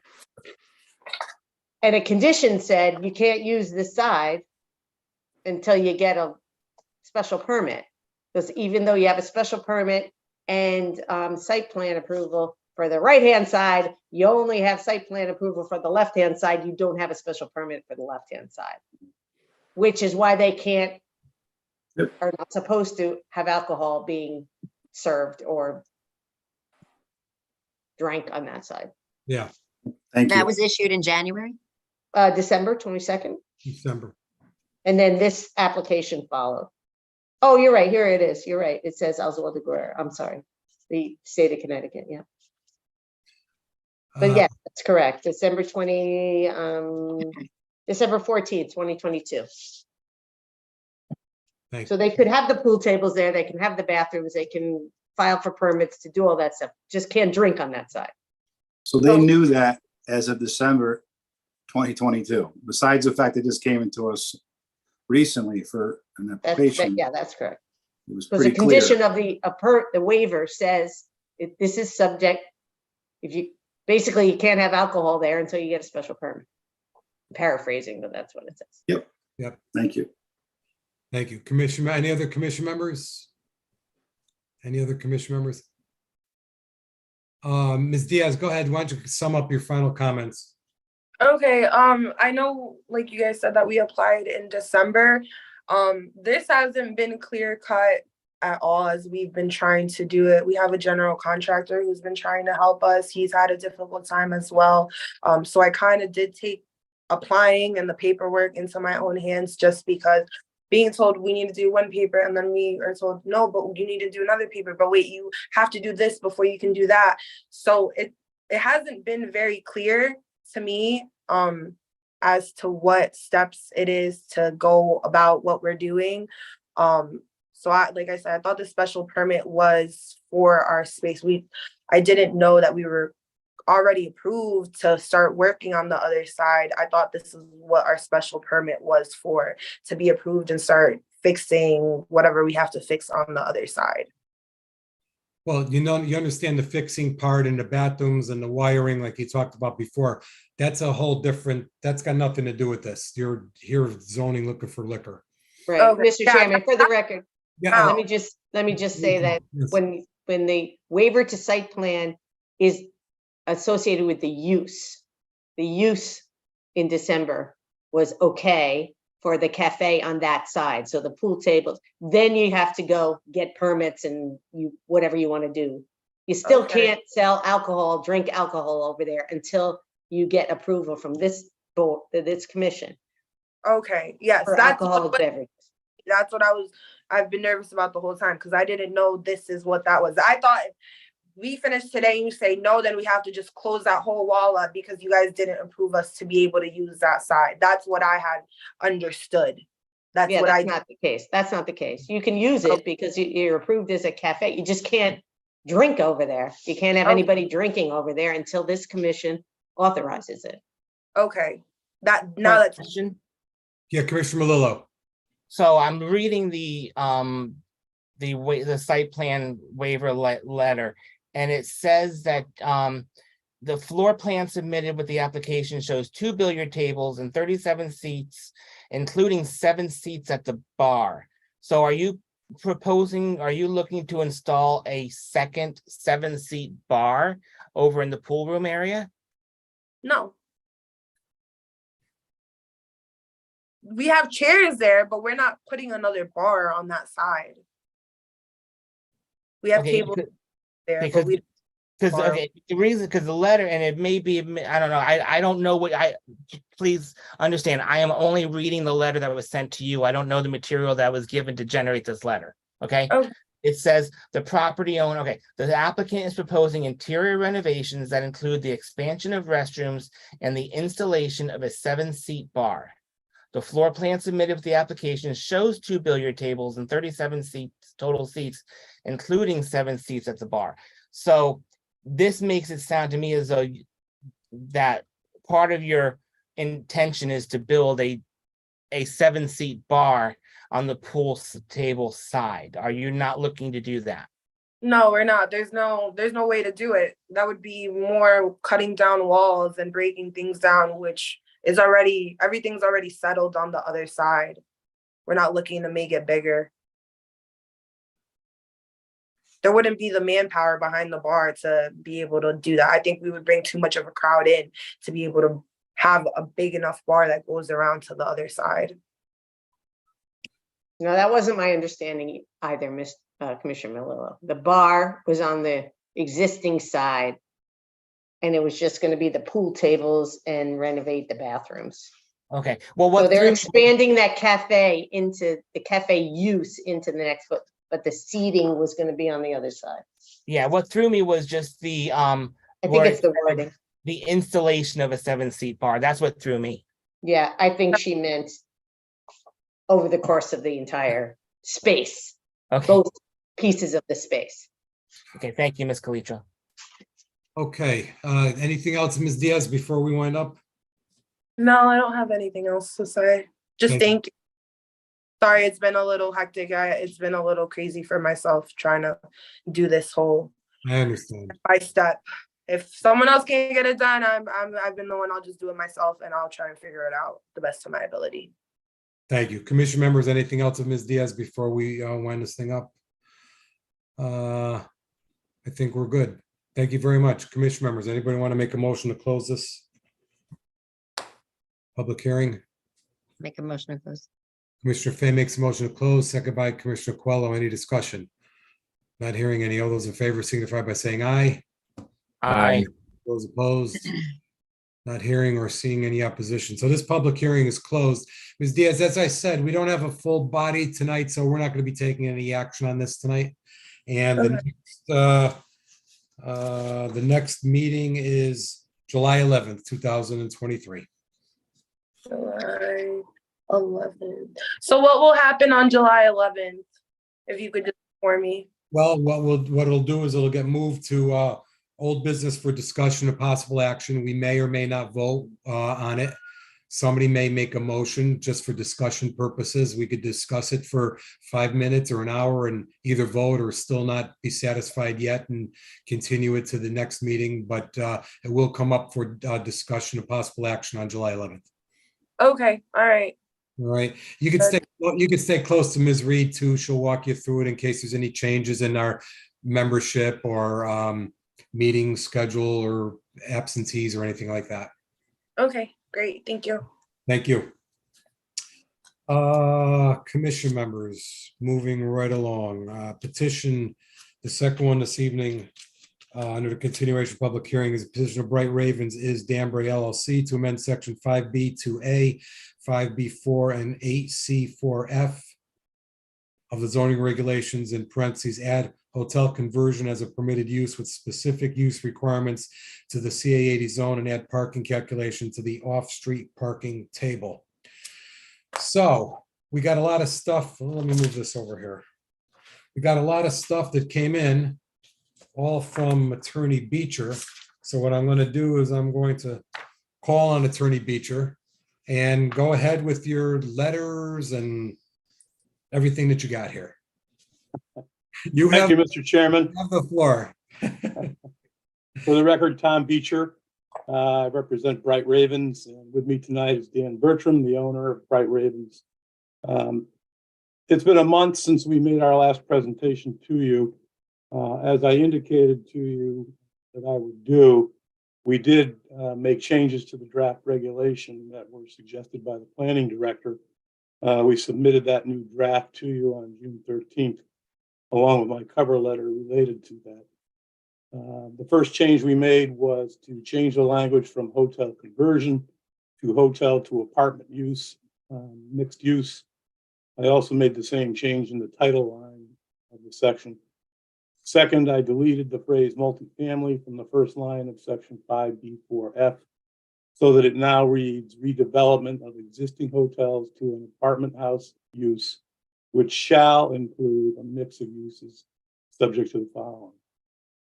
Third, I changed the word may to shall in line 1 of section 5B4F and in subsection 7 and 8 of that section, so that the regulation now requires that the project must include other commercial uses permitted in the CA80 zone.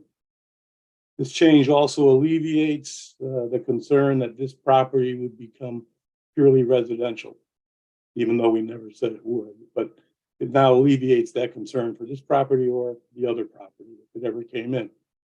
There must be non-residential uses, making it a mixed use. The fourth change, we deleted the parking section altogether since it was not necessary and was in fact redundant. We added subsection 9 to just clarify that normal parking requirements apply to the uses in the building or on the site. And lastly, we made the simple change from 2 adult persons to just simply 2 persons. And that's all as was suggested to us. I submitted a letter setting forth in detail the points that I addressed at the last hearing. Tonight, I want to highlight certain points that we've made concerning this application and expand on a few others. There is a clear need for more quality housing and more affordable housing and more accessible housing, particularly for young people in the city of Danbury. And I don't think anyone here thinks otherwise. This regulation change proposal is consistent with the recently adopted City of Danbury 2022 housing plan, which addresses and promotes housing affordability and not merely statutory deed restricted housing units.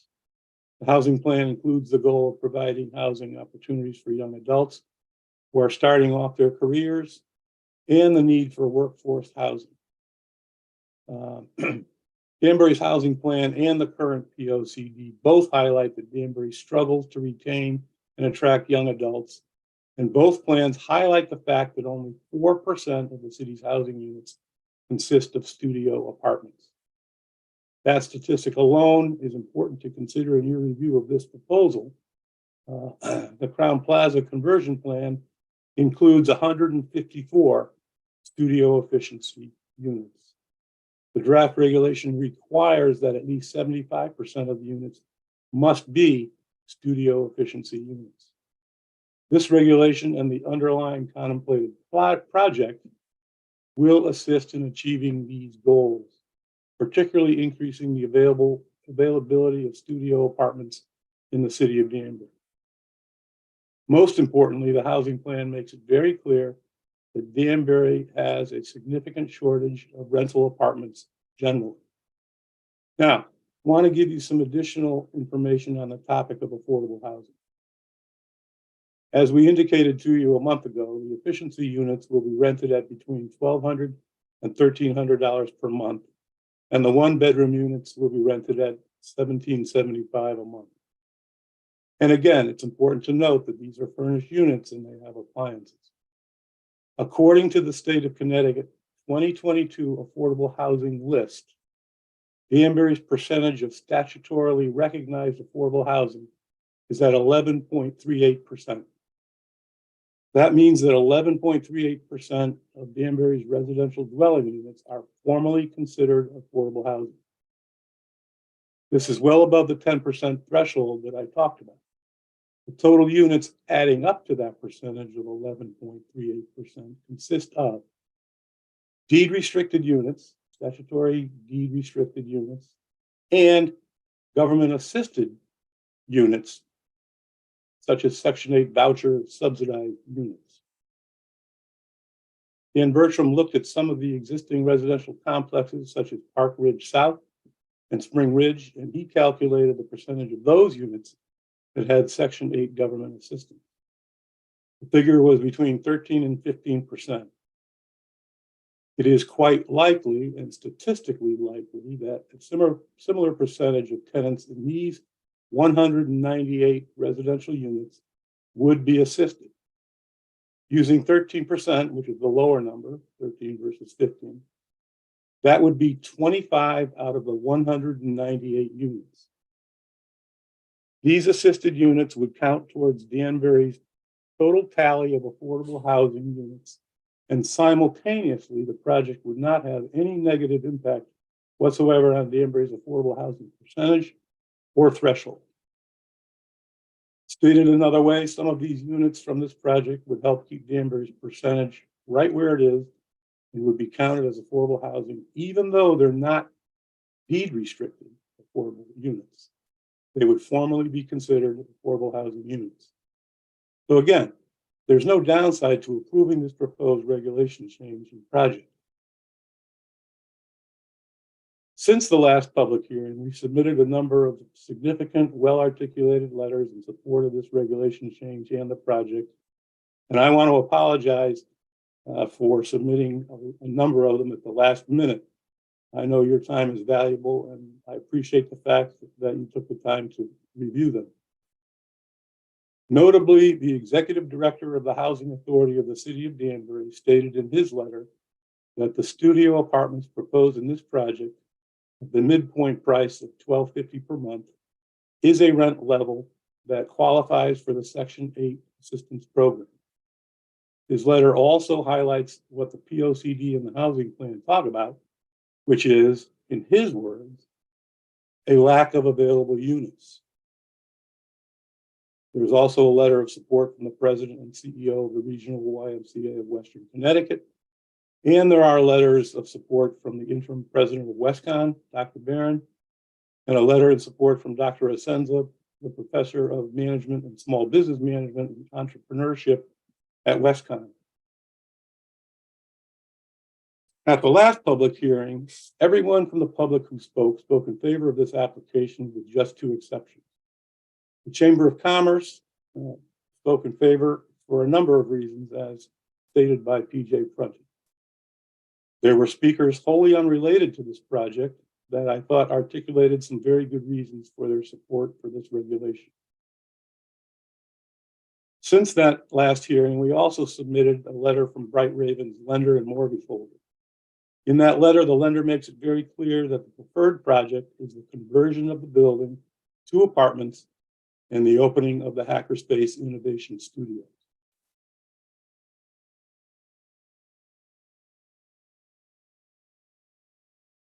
At the last hearing, Commissioner David raised the issue of traffic on Mill Plain Road. He's right, traffic on Mill Plain Road is bad at times. But as I said last time, there are some important reasons why this project will not significantly impact traffic beyond the impact a healthy hotel would have. This site is easy on and easy off from I-84. That in and of itself will reduce the amount of traffic coming and going directly from Mill Plain Road. We asked a professional traffic engineer, Joe Balskis, to give us an overview on the potential impact of this change of use. We submitted his report to you. Unfortunately, it was today, but we submitted it to you. He compared the 242-room hotel to this proposed use with 198 apartments, a 2,000 square foot restaurant, and the hackerspace space. He concluded that, in his professional opinion, the total daily traffic will be significantly lower. The morning peak will be slightly more trips. It'll add 14 trips to the 114 under current hotel circumstances. And the evening peak will be slightly lower with 12 less trips.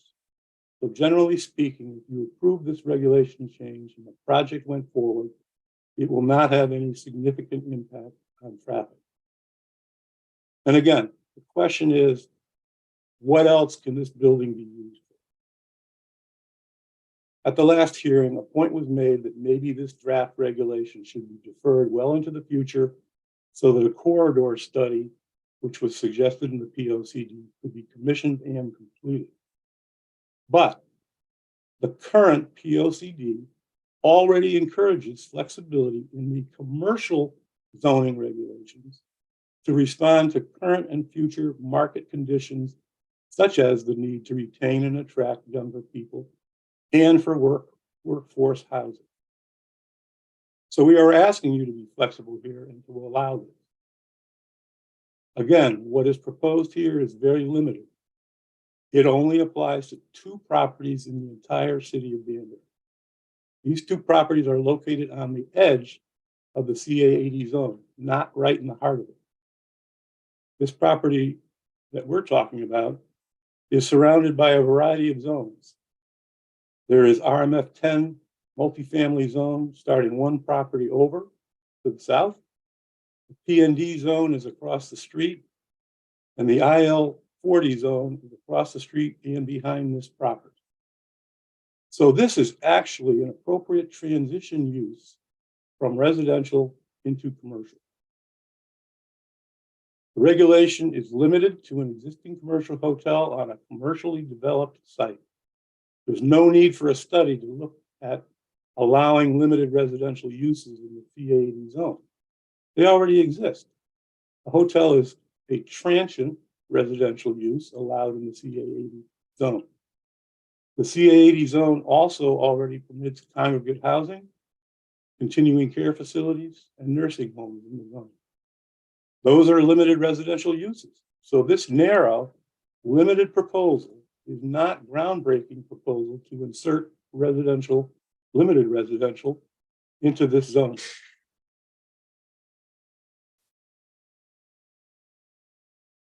The Crown Plaza was built in 1979 and it closed its doors in 2020.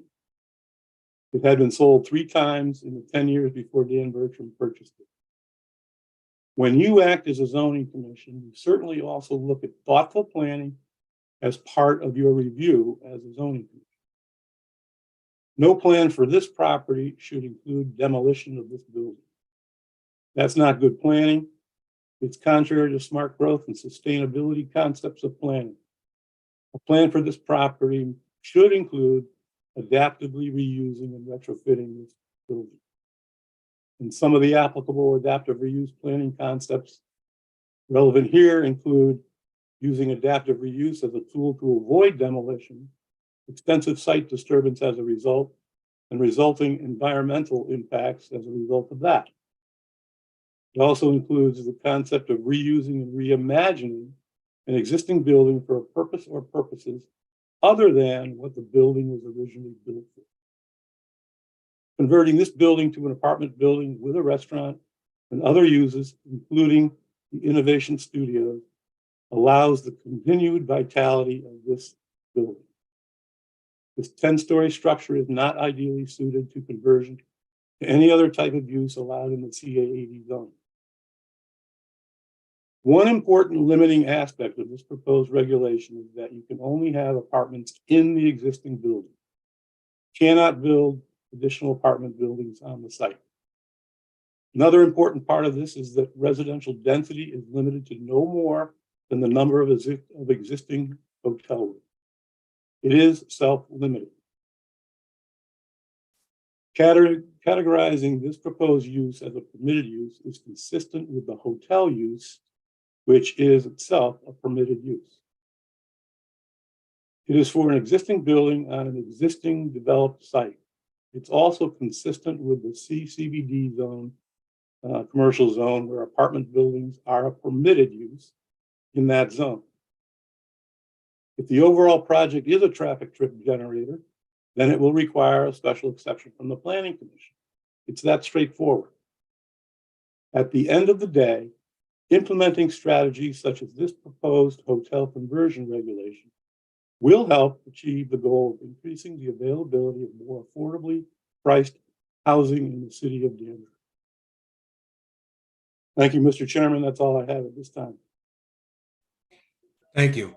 So I'm going to give you a couple seconds, unless you know it off the top of your head, but to go through your paperwork. Can you go over for me one more time when you mentioned the executive director of housing talked about the price range that these are in, how they would still attract, do you call them voucher tenants or subsidized tenants? That, that falls within the financial guideline? Right. Yes. So, What he's saying in his letter is that the price point at $1,250, he took the median between our range of $1,200 to $1,300. And at $1,250, he said that assuming it passes, the units themselves are actually built and constructed appropriately, that those units would qualify for the Section 8 subsidies. And therefore, they would then, any unit rented under that subsidy would qualify under the state for being considered affordable housing. okay, I was curious about that. I know And I would note in his letter, he said that they had 5,000 applicants, 4,000 applicants for 500 openings. So there's a need, and he said it, that there's a need. Yeah, I mean, of course, this commission can't go by that. They can assume that it's possible or even probable, but that's nothing that, but that's interesting because I want to know how those numbers stacked up. Your number of 154, by the way, would be an increase of 11% of the existing studio apartments in Danbury right now. So that's an interesting increase of something that's needed in the area as well. I did the calculation on the housing units, the percentage of 4% of the studios, and then put 154 as it related to it. So let me ask commission members if they have any questions right now, or of Attorney Beecher, and then I'm going to ask him if he wants to call on Mr. Bertram. Commissioner Malillo.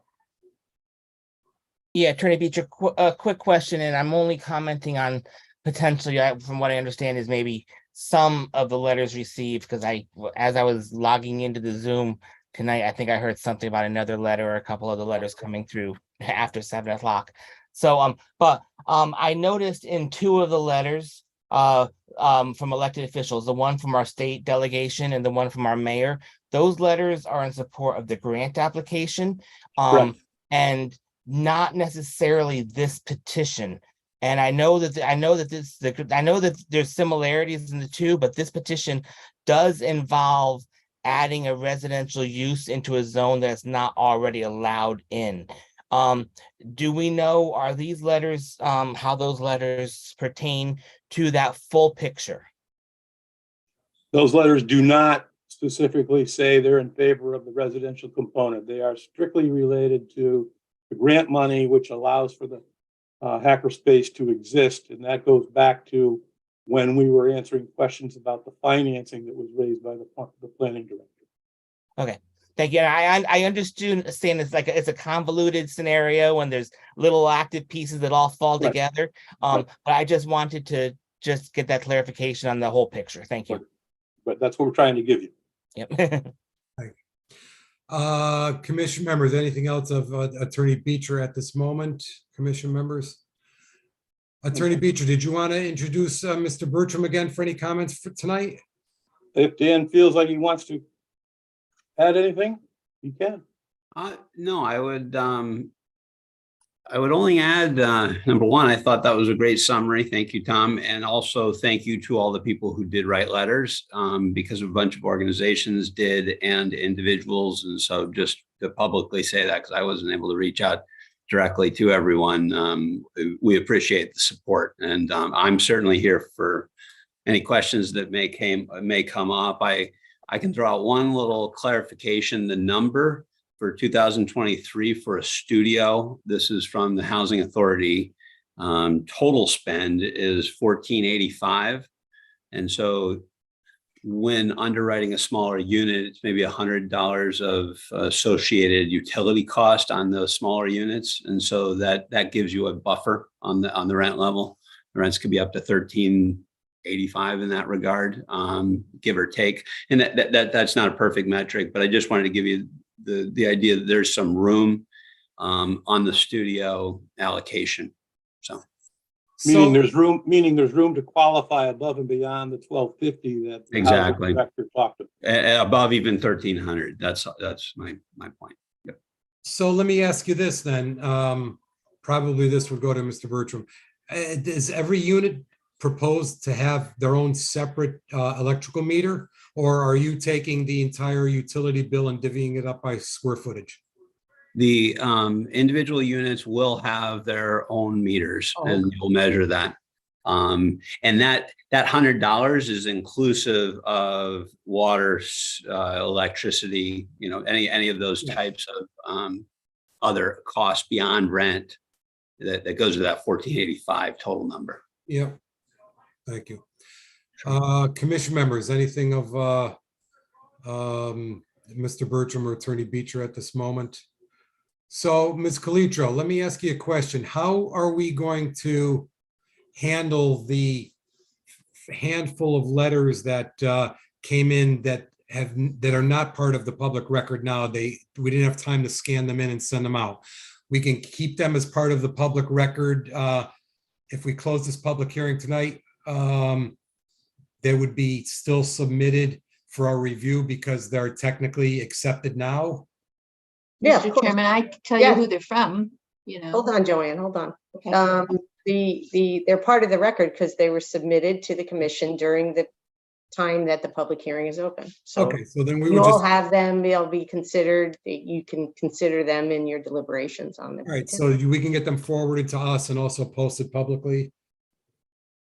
Yeah, they're available for anybody to see in the Office of the Department of Planning and Zoning. Because if they were submitted, after the agenda was posted, and we have the 48-hour kind of rule, so they didn't show up on that, but we have copies of them. Anybody can look at them. You Okay. all have them in your Well, possession at the moment. Well, I'm asking because I'm under the impression that there's some letters that we haven't seen yet.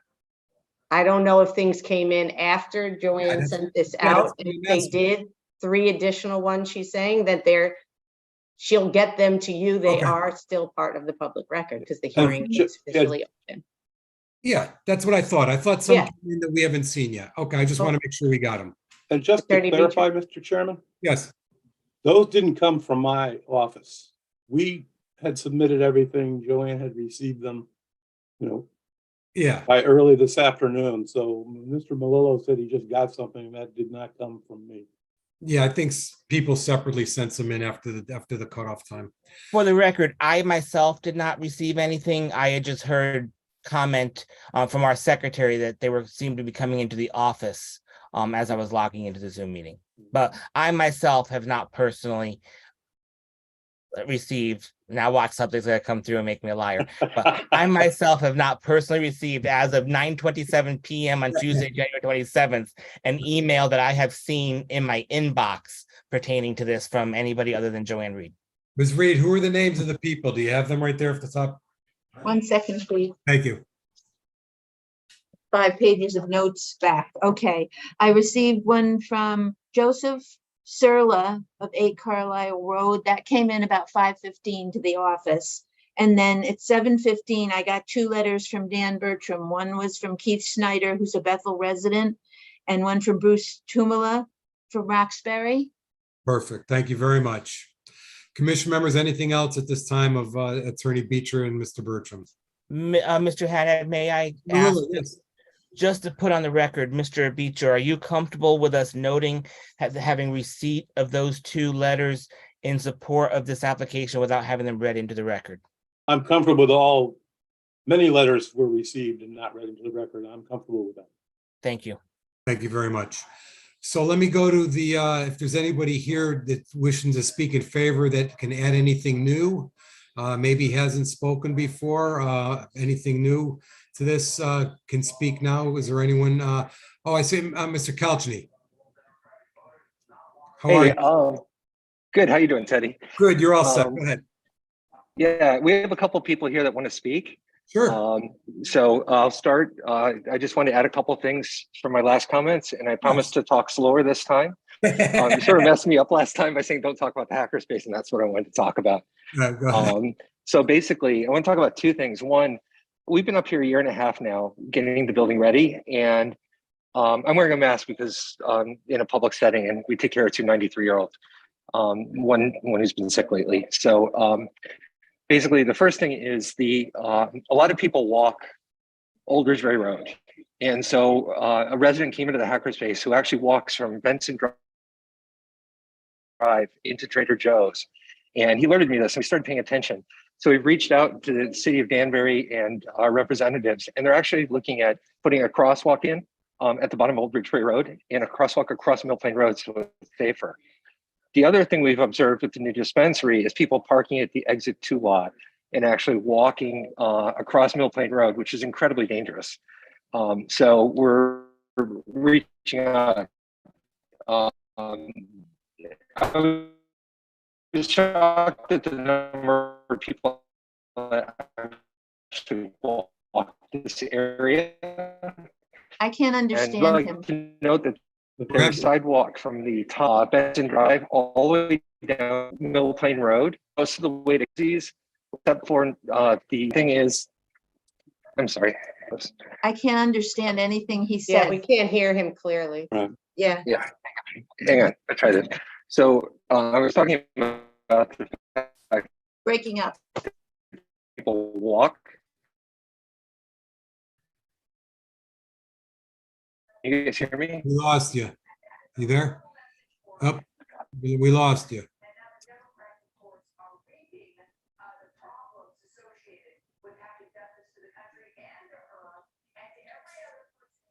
Let me see if there's anyone there that we'll come back to him.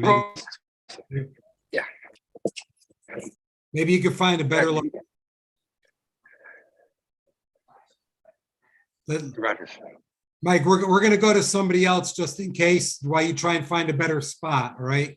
Okay, that's fine. Is there anyone else that wishes to speak in favor of this petition?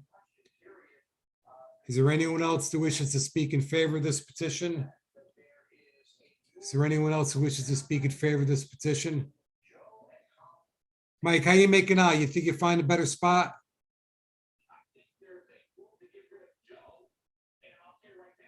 You're on mute.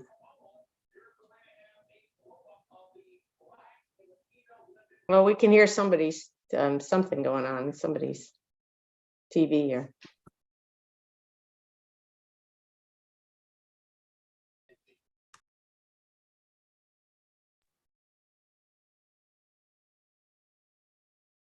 Mike, unmute and see if we can hear you. Yeah, is this better? Okay, yeah, go ahead.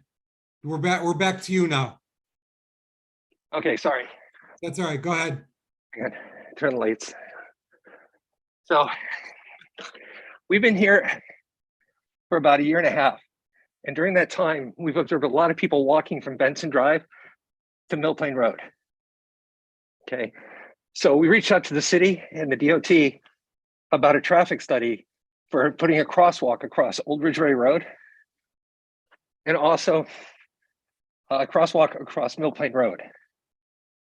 Okay, so we're surprised by how many people walk it. One of the support letters is from Paul Heary, who lives in Benson Drive and walks to Trader Joe's a couple times a week. Okay, sorry, I'm out of breath. I ran right upstairs. Actually, can we switch to someone else for a second? Absolutely. You want to go? Just tell them to give their name. Just tell them to give their name and address. Oh, sorry. Hi, just give your name and address and you can take the floor. Go ahead. Go ahead. Good evening. I'd like to thank the chair and the distinguished commissioners for their time this evening. My name is Mike Schreck. I will keep my notes very brief. I've been a Danbury homeowner for 27 years, and I've been associated with the hackerspace before the CO was issued. I feel that the creation of the Innovation Center here in Danbury was a bold move by the city. I ask that you take another bold and innovative move and approve the project. That's my entire remarks for this evening. Thank you. Thank you very much. Commission members, any questions of Mr. Schreck at this time? No, you're good. Let's have the next guy come up. Or Thank next you. person come up. Thank you. Yeah. Got anybody else there, Mike? We have one more. Sure. The other thing besides the walkability, and I'd like to mention the transit. I met with Hart, and the bus actually serves Crown Plaza on demand. Oh, okay. Okay. And Mr. Bertram is going to put sidewalks in and make it accessible so people can actually get the bus. A lot of my Hackerspace members actually don't drive. So those are the two comments I want to make. I want to thank you guys for considering this. I've worked 10 years in this project. We've helped hundreds of companies and hundreds of people. We want to provide one of the biggest innovation centers on the East Coast, and I just appreciate the consideration for that. Thank you. Absolutely. You got another person there? Yep. All right. Hello, greetings. I'm Gregory. How are you, Gregory? Hi, very well. I'm a member of the Hackerspace. I'm an artist there. I do artisan work on clothing. Without this space, and I'm new to Danbury. I moved up here in October, me and my family, me and my kids. I'm a single father. This has allowed me to branch off to actually just start creating and generating wealth. The zoning of this building could change the trajectory of Danbury. At one point, this was an epicenter of fashion, an epicenter of change with hats. Yeah, we call it Hat City. But like, let's not forget that's where the populace came from.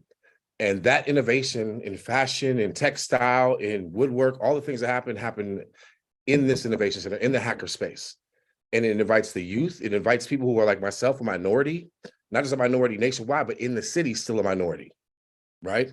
Within these walls, to have a chance to generate wealth, to be self-employed, to incubate ideas with minds that I may not be able to socialize with otherwise, right? For socioeconomics out the window, just looking at the prospect of Danbury being an incubation place for great ideas and innovation is epic. And I hope that, I believe you guys are doing a great job. I've been watching this whole time.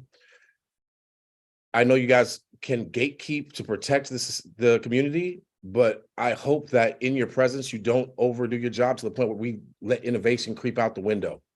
Because this could change things for young people who want to go into technology, into the work that I'm doing right now. There's no place that I could be doing what I'm doing inside of the walls of the Innovation Center with these guys. I would have no outlet for that. And while it seems that we're kind of trying to constrict even the youth here in Danbury sometimes, I mean, the sidewalks say no skateboarding. It's like, I don't know where kids go during the daytime because there's so many restrictions for them besides that skate park.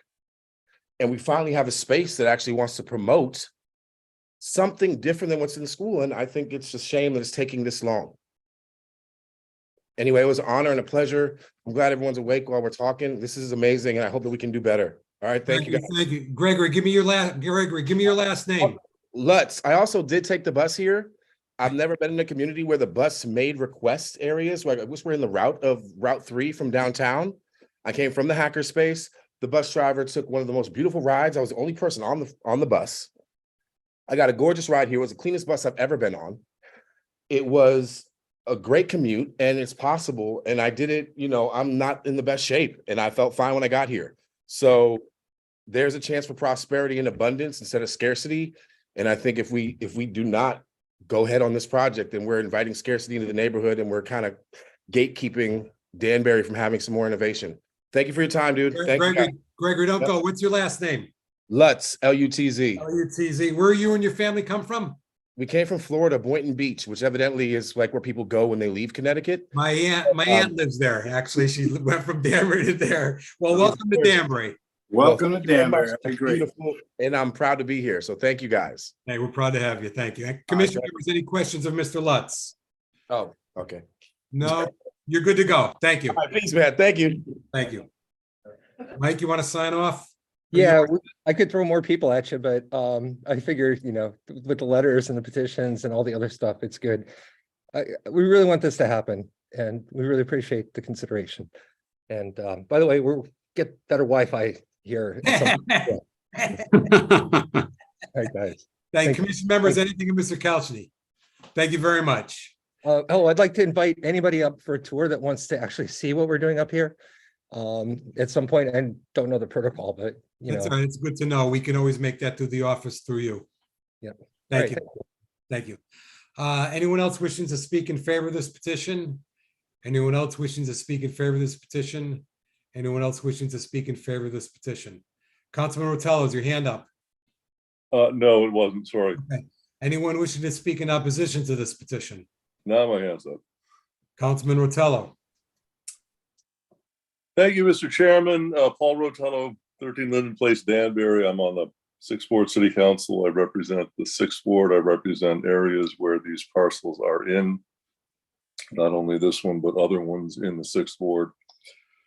And I'm going to basically restrict my comments to policy wonk stuff.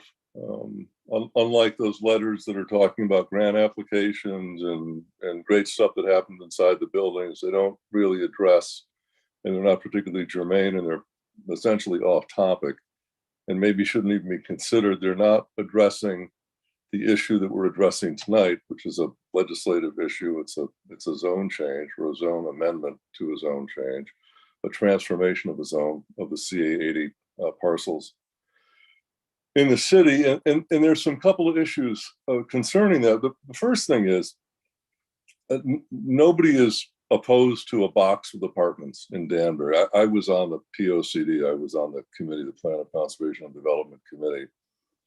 And housing is first and foremost in our mind, but there was nobody on the commission, least alone me, that proposed converting CA80 zones to residential. That did not happen. I wouldn't have signed off on the document. And that's what we're looking at tonight. We're looking at diluting the CA80 zone. Again, my comments are restricted to the petition to modify the zone. They have nothing to do with the validity of a box with apartments or a box with a hackerspace or all those wonderful things that people want in the city that may feel that the city is lacking. This is about what happens when you decide to purchase a parcel that's zoned for something and then change that zone so that you can do something else and have that zone change affect all the other zones. And that is a policy decision that the city needs to take very seriously. We don't, as you know, do contract zoning in Connecticut. We can't stipulate that Mr. Bertram do what he says he's going to do once the zone change has been granted. The zone change could be granted and Mr. Bertram could walk away. I can't tell you how much time I've spent on a proposed project about 15 years ago that had traffic circles and buildings with 12 stories on stilts and all that kind of stuff. And it was month after month after month. And the project never happened. And there was a developer that proposed that, and we got all tied up in it in endless hours of staff time and council time and intellectual just, how are we going to make this work downtown? Went into this for a project that never happened. And this is not unusual in developments. People propose things, and for one reason or other, the market changes, COVID comes, interest rates go up, and they walk away from the project. In this particular case, what could happen is we could wind up changing the CA80 zone and then not even get the project, which would be a disaster. We would have watered down the CA80 zone and not even gotten the project. The problem here is that there is no specific requirement once the zone has been changed to actually complete this project. That is a problem. Another problem is I'm not entirely confident that the purported restrictions that go along with the zone change, the 6 acres, the highway ramp, would stand up to any kind of attack to someone else in a CA80 zone who wants to convert a hotel to apartment buildings. And in the Danbury market, there's probably an edge for old hotels to be converted to residential living spaces than there are to leave them as hotels. And that's something that the market's going to have to work out, but it's not necessarily something that Danbury needs to change its zones for. So that's an issue. You know, it looks to me like it's camouflage for spot zoning. I know there's going to be a lot of pushback on that. Spot zoning is not allowed in Connecticut. But there doesn't seem to be an overarching reason why it has to be next to a highway ramp.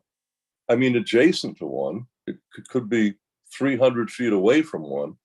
If the Hilton Gardens are 1,000 feet from a highway ramp, that would seem to be close enough. And you could make the argument, if you own the Hilton Gardens, that it's close enough to a highway ramp, Judge.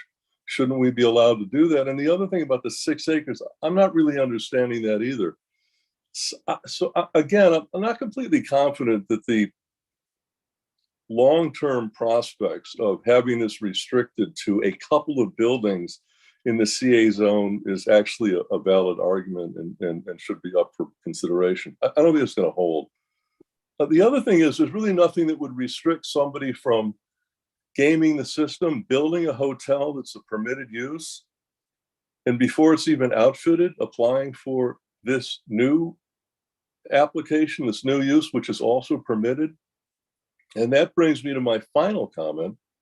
And that is, it's baffling to me why you would even consider making this a permitted use. It should be a special exception. If you're really serious about restricting this, I don't want to read the minds of the commission, but from my point of view, it doesn't look like anybody's particularly all that serious about restricting it. But if you were serious about restricting this change and protecting the CA80 zone, at the very least, you would not accept the petition as written. You would insist that if this petition were to go forward, it would have to be a special exception, that there would have to be a public hearing every single time somebody came along and wanted to convert a hotel in a CA80 zone to residential. Because believe me, if the past is prologue to any type of future, this is going to be the first in a long line of dominoes where we're going to see this. And the CA80 zone isn't going to be worth a nickel, and businesses are not going to be coming to Danbury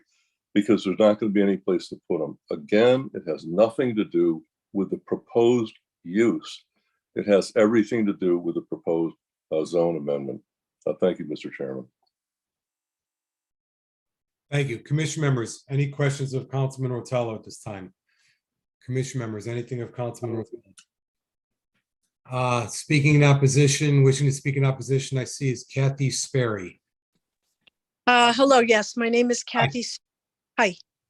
My name is Kathy Sperry. I live on Benson Drive, which is within walking distance of the building. My complaint is not really against the hackerspace. I'm not really well versed, but from what I've heard, it sounds very interesting. My opposition is definitely to the residential portion of it. The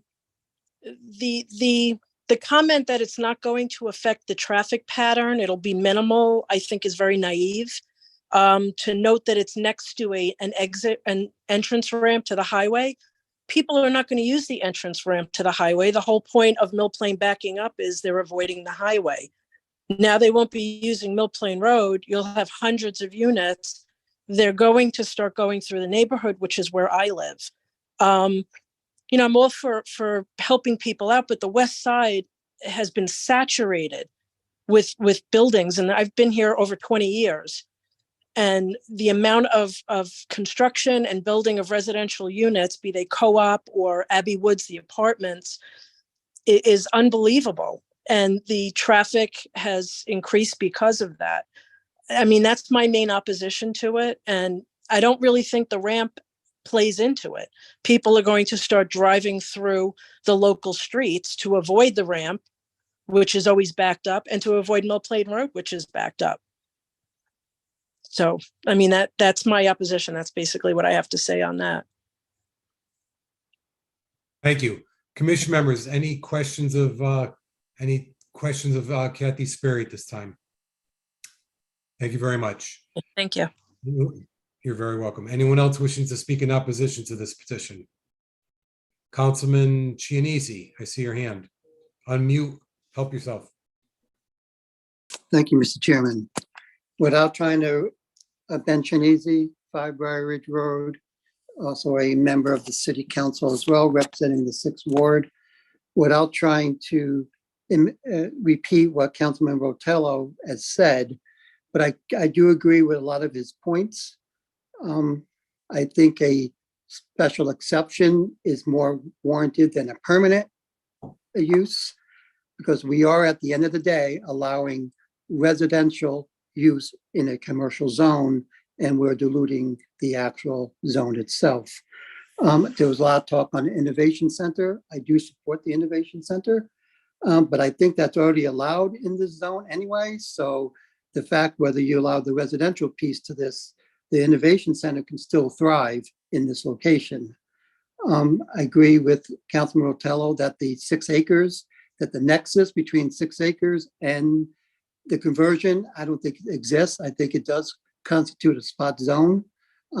We tried this a year ago off exit 4, where changing that to a shelter basically constituted almost a spot zone. You had to be next to abutting a ramp. So I don't think the same argument a year ago is the same argument today, that a spot zone will exist. I know the applicant mentioned Hilton Gardens. For those who've seen Hilton Gardens, yeah, that may not be 6 acres, but it can buy the property behind it, which is basically wetlands, which can be used as a buffer to allow a conversion to happen on that piece as well. And also on Old Ridgeberry Road, traffic has increased tremendously on that road over the years. And I've been living in that area for over 50 years. I've seen the increase. I've seen the sidewalks going up over the bridge. I've seen all that with Boringer, Ingelheim going up in there. Traffic has increased. And it's going to continue to increase with the reserve when they start doing their retail piece, which is in their next phase will happen. So traffic is going to be there. And for those who've gone through the Crown Plaza would remember, there's a steep incline to get in and out of that. And I can remember going to events there, and I was in traffic for 15, 20 minutes just to get out of that parking, to get onto Old Ridgeberry Road. And that's going to be a problem, whether or not you're going to require another traffic light on that road or not. But it's going to be a problem egressing in and out of that parking lot. It's just a steep incline. So again, at the end of the day, it's an apartment. It's a residential use we're allowing. I think there's other properties along Mill Plain Road that can also fit this bill as a conversion. You have 27 acres across from Stop and Shop that's for sale that can also very easily be apartments. So we would definitely have to consider that. Where else can apartment uses go for residential? There's the Marion Hotel. There's also the hotel next to the Crown Plaza. There's a hotel right there too. That can be converted as well. So the conversion just doesn't relate to this one piece. It's the entire zone that's affected. So if the city really is serious about allowing residential use in this zone, the city needs to take a serious look at it to see whether or not it's feasible for the zone or not. And it should come from the city of Danbury, not from the applicant. And that's the best way we can do this at this point. So that's my comments, Mr. Chairman, and I'll take any questions if you have them. Thank you very much. Commission members, any questions of Councilman Chianese? Thank you. Anyone else wishing to speak in opposition to this petition? Anyone else wishing to speak in opposition to this petition?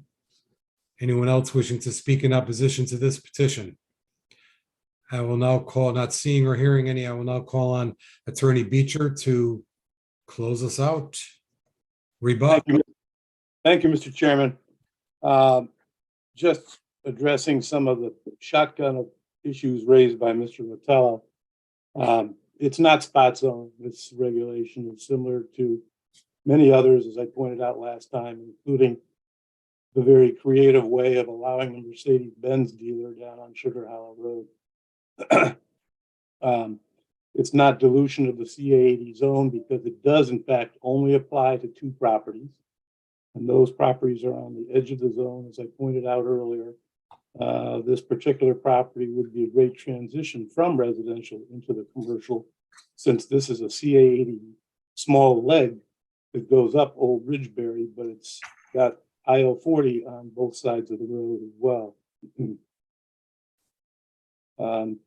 Again, as to the special exception use, apartment buildings in the CBD zone, which is a commercial zone, are permitted use, not a special exception use. And so this would be treated the very same way. As I said throughout my presentations, this is a reasonable, very narrowly tailored proposed regulation. You'd be acting in your legislative capacity if you adopt it, and you don't have to look at the what ifs. Well, what if a hotel on the other side of town comes in? Well, you'll address that when the time comes. This particular application, as I said, is very narrowly tailored. This project will fit a very real needs of the city of Danbury that are expressed in both the POCD and the housing plan in a meaningful manner. This regulation is also a proper planning tool, which will both boost housing options in the city of Danbury and will allow the adaptive reuse of this 10-story, 44-year-old building. The proposed regulation amendments for this hotel conversion would be applicable only to these 2 properties, this 7-acre site and the one that's nearly 10 acres over towards the New York border. Again, on an edge of the CA80 zone. It doesn't apply to other properties in the heart of Mill Plain Road. It doesn't apply to other hotels in the city of Danbury. It would only apply to these 2 properties. And the planning director recognized that. In fact, she corrected me because I thought it would apply to more than 2, but it only applies to 2. The positives of this proposal outweigh any perceived negatives. There's absolutely no significant downside for the city of Danbury if you adopt this regulation. 1 hotel conversion and all the benefits that come with it in terms of affordably priced housing that is acutely in need in the city of Danbury. And lastly, just a small reminder, I know you're not going to be voting tonight, but due to the negative referral that we got from planning, just remind you that we need 6 affirmative votes in order for this to be adopted. And we hope you will adopt it. And we both, on behalf of Dan, we both thank you for your time and consideration. And again, I'm sorry for inundating you with some materials this afternoon. It's out of my control. Thank you all. Thank you. If not for the last minute, right? So we were pushing a lot to get that. But I think that traffic letter in particular would be a good one to read for Ms. Sperry. But thank you, everyone. Sure. Commission members, any final questions of Attorney Beecher or Mr. Bertram at this time? Okay, so I guess that's it. We'll get those letters that are already public, and we'll just get them in our possession for the commission. Ms. Calitro, any final comments from the staff? I do, Mr. Chairman, thank you. We submitted a 7-page staff report that pretty much speaks for itself. The applicant did make some language changes that we suggested, but I don't think those really addressed our main concerns relative to providing housing that's guaranteed to be affordable for the city residents in a location that is necessarily appropriate, considering the size of the units and considering they're asking you to change the zoning regulations to do it. I see the HACD letter today, vouchers don't usually cover the full amount. So the person who's eligible for the voucher has to take the voucher, find a place to live that meets their qualifications. They may or may not want to live there, but if they're this will serve, an affordable housing need, then why not deed restrict them to ensure that? There's absolutely no guarantee right now that somebody will take a voucher that they're eligible for and go to this facility, which was my comments about initially about deed restricting some of the units. Not really sure how Attorney Beecher got to kind of the numbers game on the affordable housing. We are at 11.58%. What you need to understand is that 11.58% has a denominator, which is how you figure out the percentage. That is based on the 2010 census and not the 2020 census. The minute the 2020 census becomes a denominator, our percentage goes way down. We also lose units off of the appeals list every year. They just amortize out. So it's important for us to continue to build that supply of affordable housing, and guaranteeing them as affordable is one way to do it. Again, yes, there are vouchers that are out there, but there's no guarantee that they'll be used at this location. The argument that the petitioner made that they can't deed restrict these units because they're providing the nonprofit, the hackerspace, space for basically free is great, is generous, but is that the carrot the city should bite at, right? You have to consider that. We still have significant concerns that there's no provision for open space on this site, in this amendment for any site that could be converted.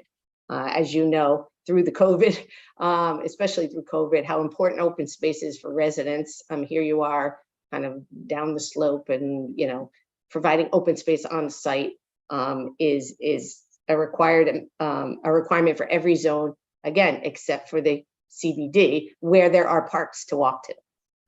So we do object that isn't included in there. And we also strongly believe, and I know that Attorney Beecher said it was speculative and conjecture about changes that occur to other zones or for other properties, and that was brought up tonight. But we've actually had calls about that before this petition came in. So to put blinders on and think that won't happen, we had calls before we even talked to this petitioner about doing exactly the same thing. And then what does that do to change the commercial zones? We absolutely support opportunities for reuse of the buildings, for reuse of buildings, as I think you do, and have indicated by virtue of making amendments to things like the P&D zone. You just need to decide if this warrants changing our regulations. And finally, I do need to comment on something that was contained in the June 21st letter from Attorney Beecher relative to the Planning Commission's referral process. And he knows all too well that is not a public process, and that there are due process issues if we open that up as a public hearing. This is the forum for the public hearing, not at the Planning Commission. That doesn't happen. We don't let applicants speak. It's just a presentation of our report. They issue their recommendation to you pursuant to the statutes, and depending on what that is, affects how many votes you might need. But in any case, I just felt it was, he shouldn't have brought that up in the memo. He knows that that's the process. And you are the legislative body responsible for the zoning regulations. So you need to consider how much more narrowly tailored proposed zoning regulations you want to consider being the master seamstress of the zoning regulations for the city of Danbury. Like, just how many more specialized things do we want to incorporate into our zoning regulations? And that's it, Mr. Chairman. Thank you, Ms. Calitro. Commission members, do you have any questions of Ms. Calitro? Commission members? All right, I think we're done. Anybody want to make a motion to close the public hearing? Anybody want to make a motion to continue the public hearing? What's our flavor tonight, commission members? Just for the record, you would need an extension if you wanted to continue it. I'm sorry. You would need an extension if you wanted to continue it. You're at your 30. That's right. Thank you for the calculation on that. Commissioner Fay. I move to close the public hearing tonight. I'll second. Commissioner Fay to close the public hearing. Second by Commissioner Coelho. Any discussion? Not hearing or seeing. All those wishing to close this public hearing, vote yes. Aye. Aye. Opposed? Not hearing or seeing. So thank you very much. This public hearing is closed. Thank you, everyone. So let's move over to old business for discussion, possible action. We are not going to take any action on the Luis, the only one for tonight, Luis Mateo for Billy Bean's Cafe.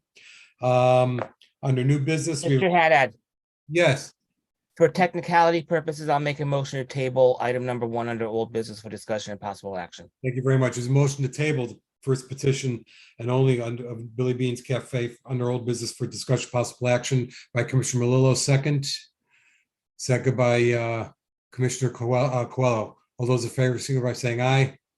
All those opposed? Thank you. Under new business, petition of Danbury Mall LLC, property owner Round One Entertainment Incorporated, tenant 7 Bacchus Avenue, F17002, F16014, F16015, F17014, F17015 for a special permit for cafe liquor license in the CG 20 zone. Public hearing is scheduled for July 11th, 2023. July 11th. That sounds familiar. That's because it's our next meeting. We don't have anything under correspondence. For reference only, we have a petition of Black Wolf Properties to amend section 6A2B12 and 6A5H 1 through 7 of zoning regulations, add automobile, truck, and motorcycle repair with indoor parking facility and limited use automobile, truck, and motorcycle sales in IL40 zone as a special exception use with additional use regulations. Public hearing is scheduled also for July 11, 2023. Mr. Chairman, excuse me. yes. I'm sorry to interrupt, but they've asked to, Attorney Marks is going to be away, so they asked to move that to July 25th and have given us all the required. Commission members, change that date to July 11th, from July 11th to July 25th, 2023. Ms. Calitro, while I have you, did you say you wanted to talk about the new legislation? It starts July 1st on these automobile. Oh, yeah, there's the Public Act, I didn't bring it with me. I think Yeah. it's 2340. So it goes into effect on July 1st, which actually changes from the zoning commission approving auto repair, location approvals for auto repair to the zoning enforcement officer. Still has to get signed off in building and fire, but they won't come to you anymore. They have to get approval for the use on the property from the department, and or if it's a special exception from the planning commission. They just don't need to come to the zoning commission because that's a commission in Danbury that reviews them. It's different in every municipality. It'll just be once they're through the use being approved by either the department or the commission, they'll go right to the zoning enforcement officer. So that saves us maybe 10, 12 petitions a year. Yeah, probably. We'll take it. Yeah, exactly. Whatever. Are there any other matters? Any other matters? Commission members, any other matters? I guess we're good. Anybody want to make a motion to adjourn at 10:06 PM? Motion made by Commissioner David. Second by, anybody want to second that? Second by Commissioner Fay. Any discussion? All those in favor signify by saying aye. Aye. Aye. Opposed? Let the record show at 10:07 we have adjourned. Thank you, everyone. Appreciate Have a it. good night. Good night, everybody. Thank you. Is it thundering? Is it thundering and lightning where you people are? No. Oh, it is here. I haven't heard it. Oh, it's- Well, I'm not saying it's not happening. I just haven't heard it. I just looked at my app. We're supposed to get some storms at It's 11. coming. It's Yeah. coming. All Good right, night, everybody. Thank you very much. Happy 4th, guys. Take care. Yeah.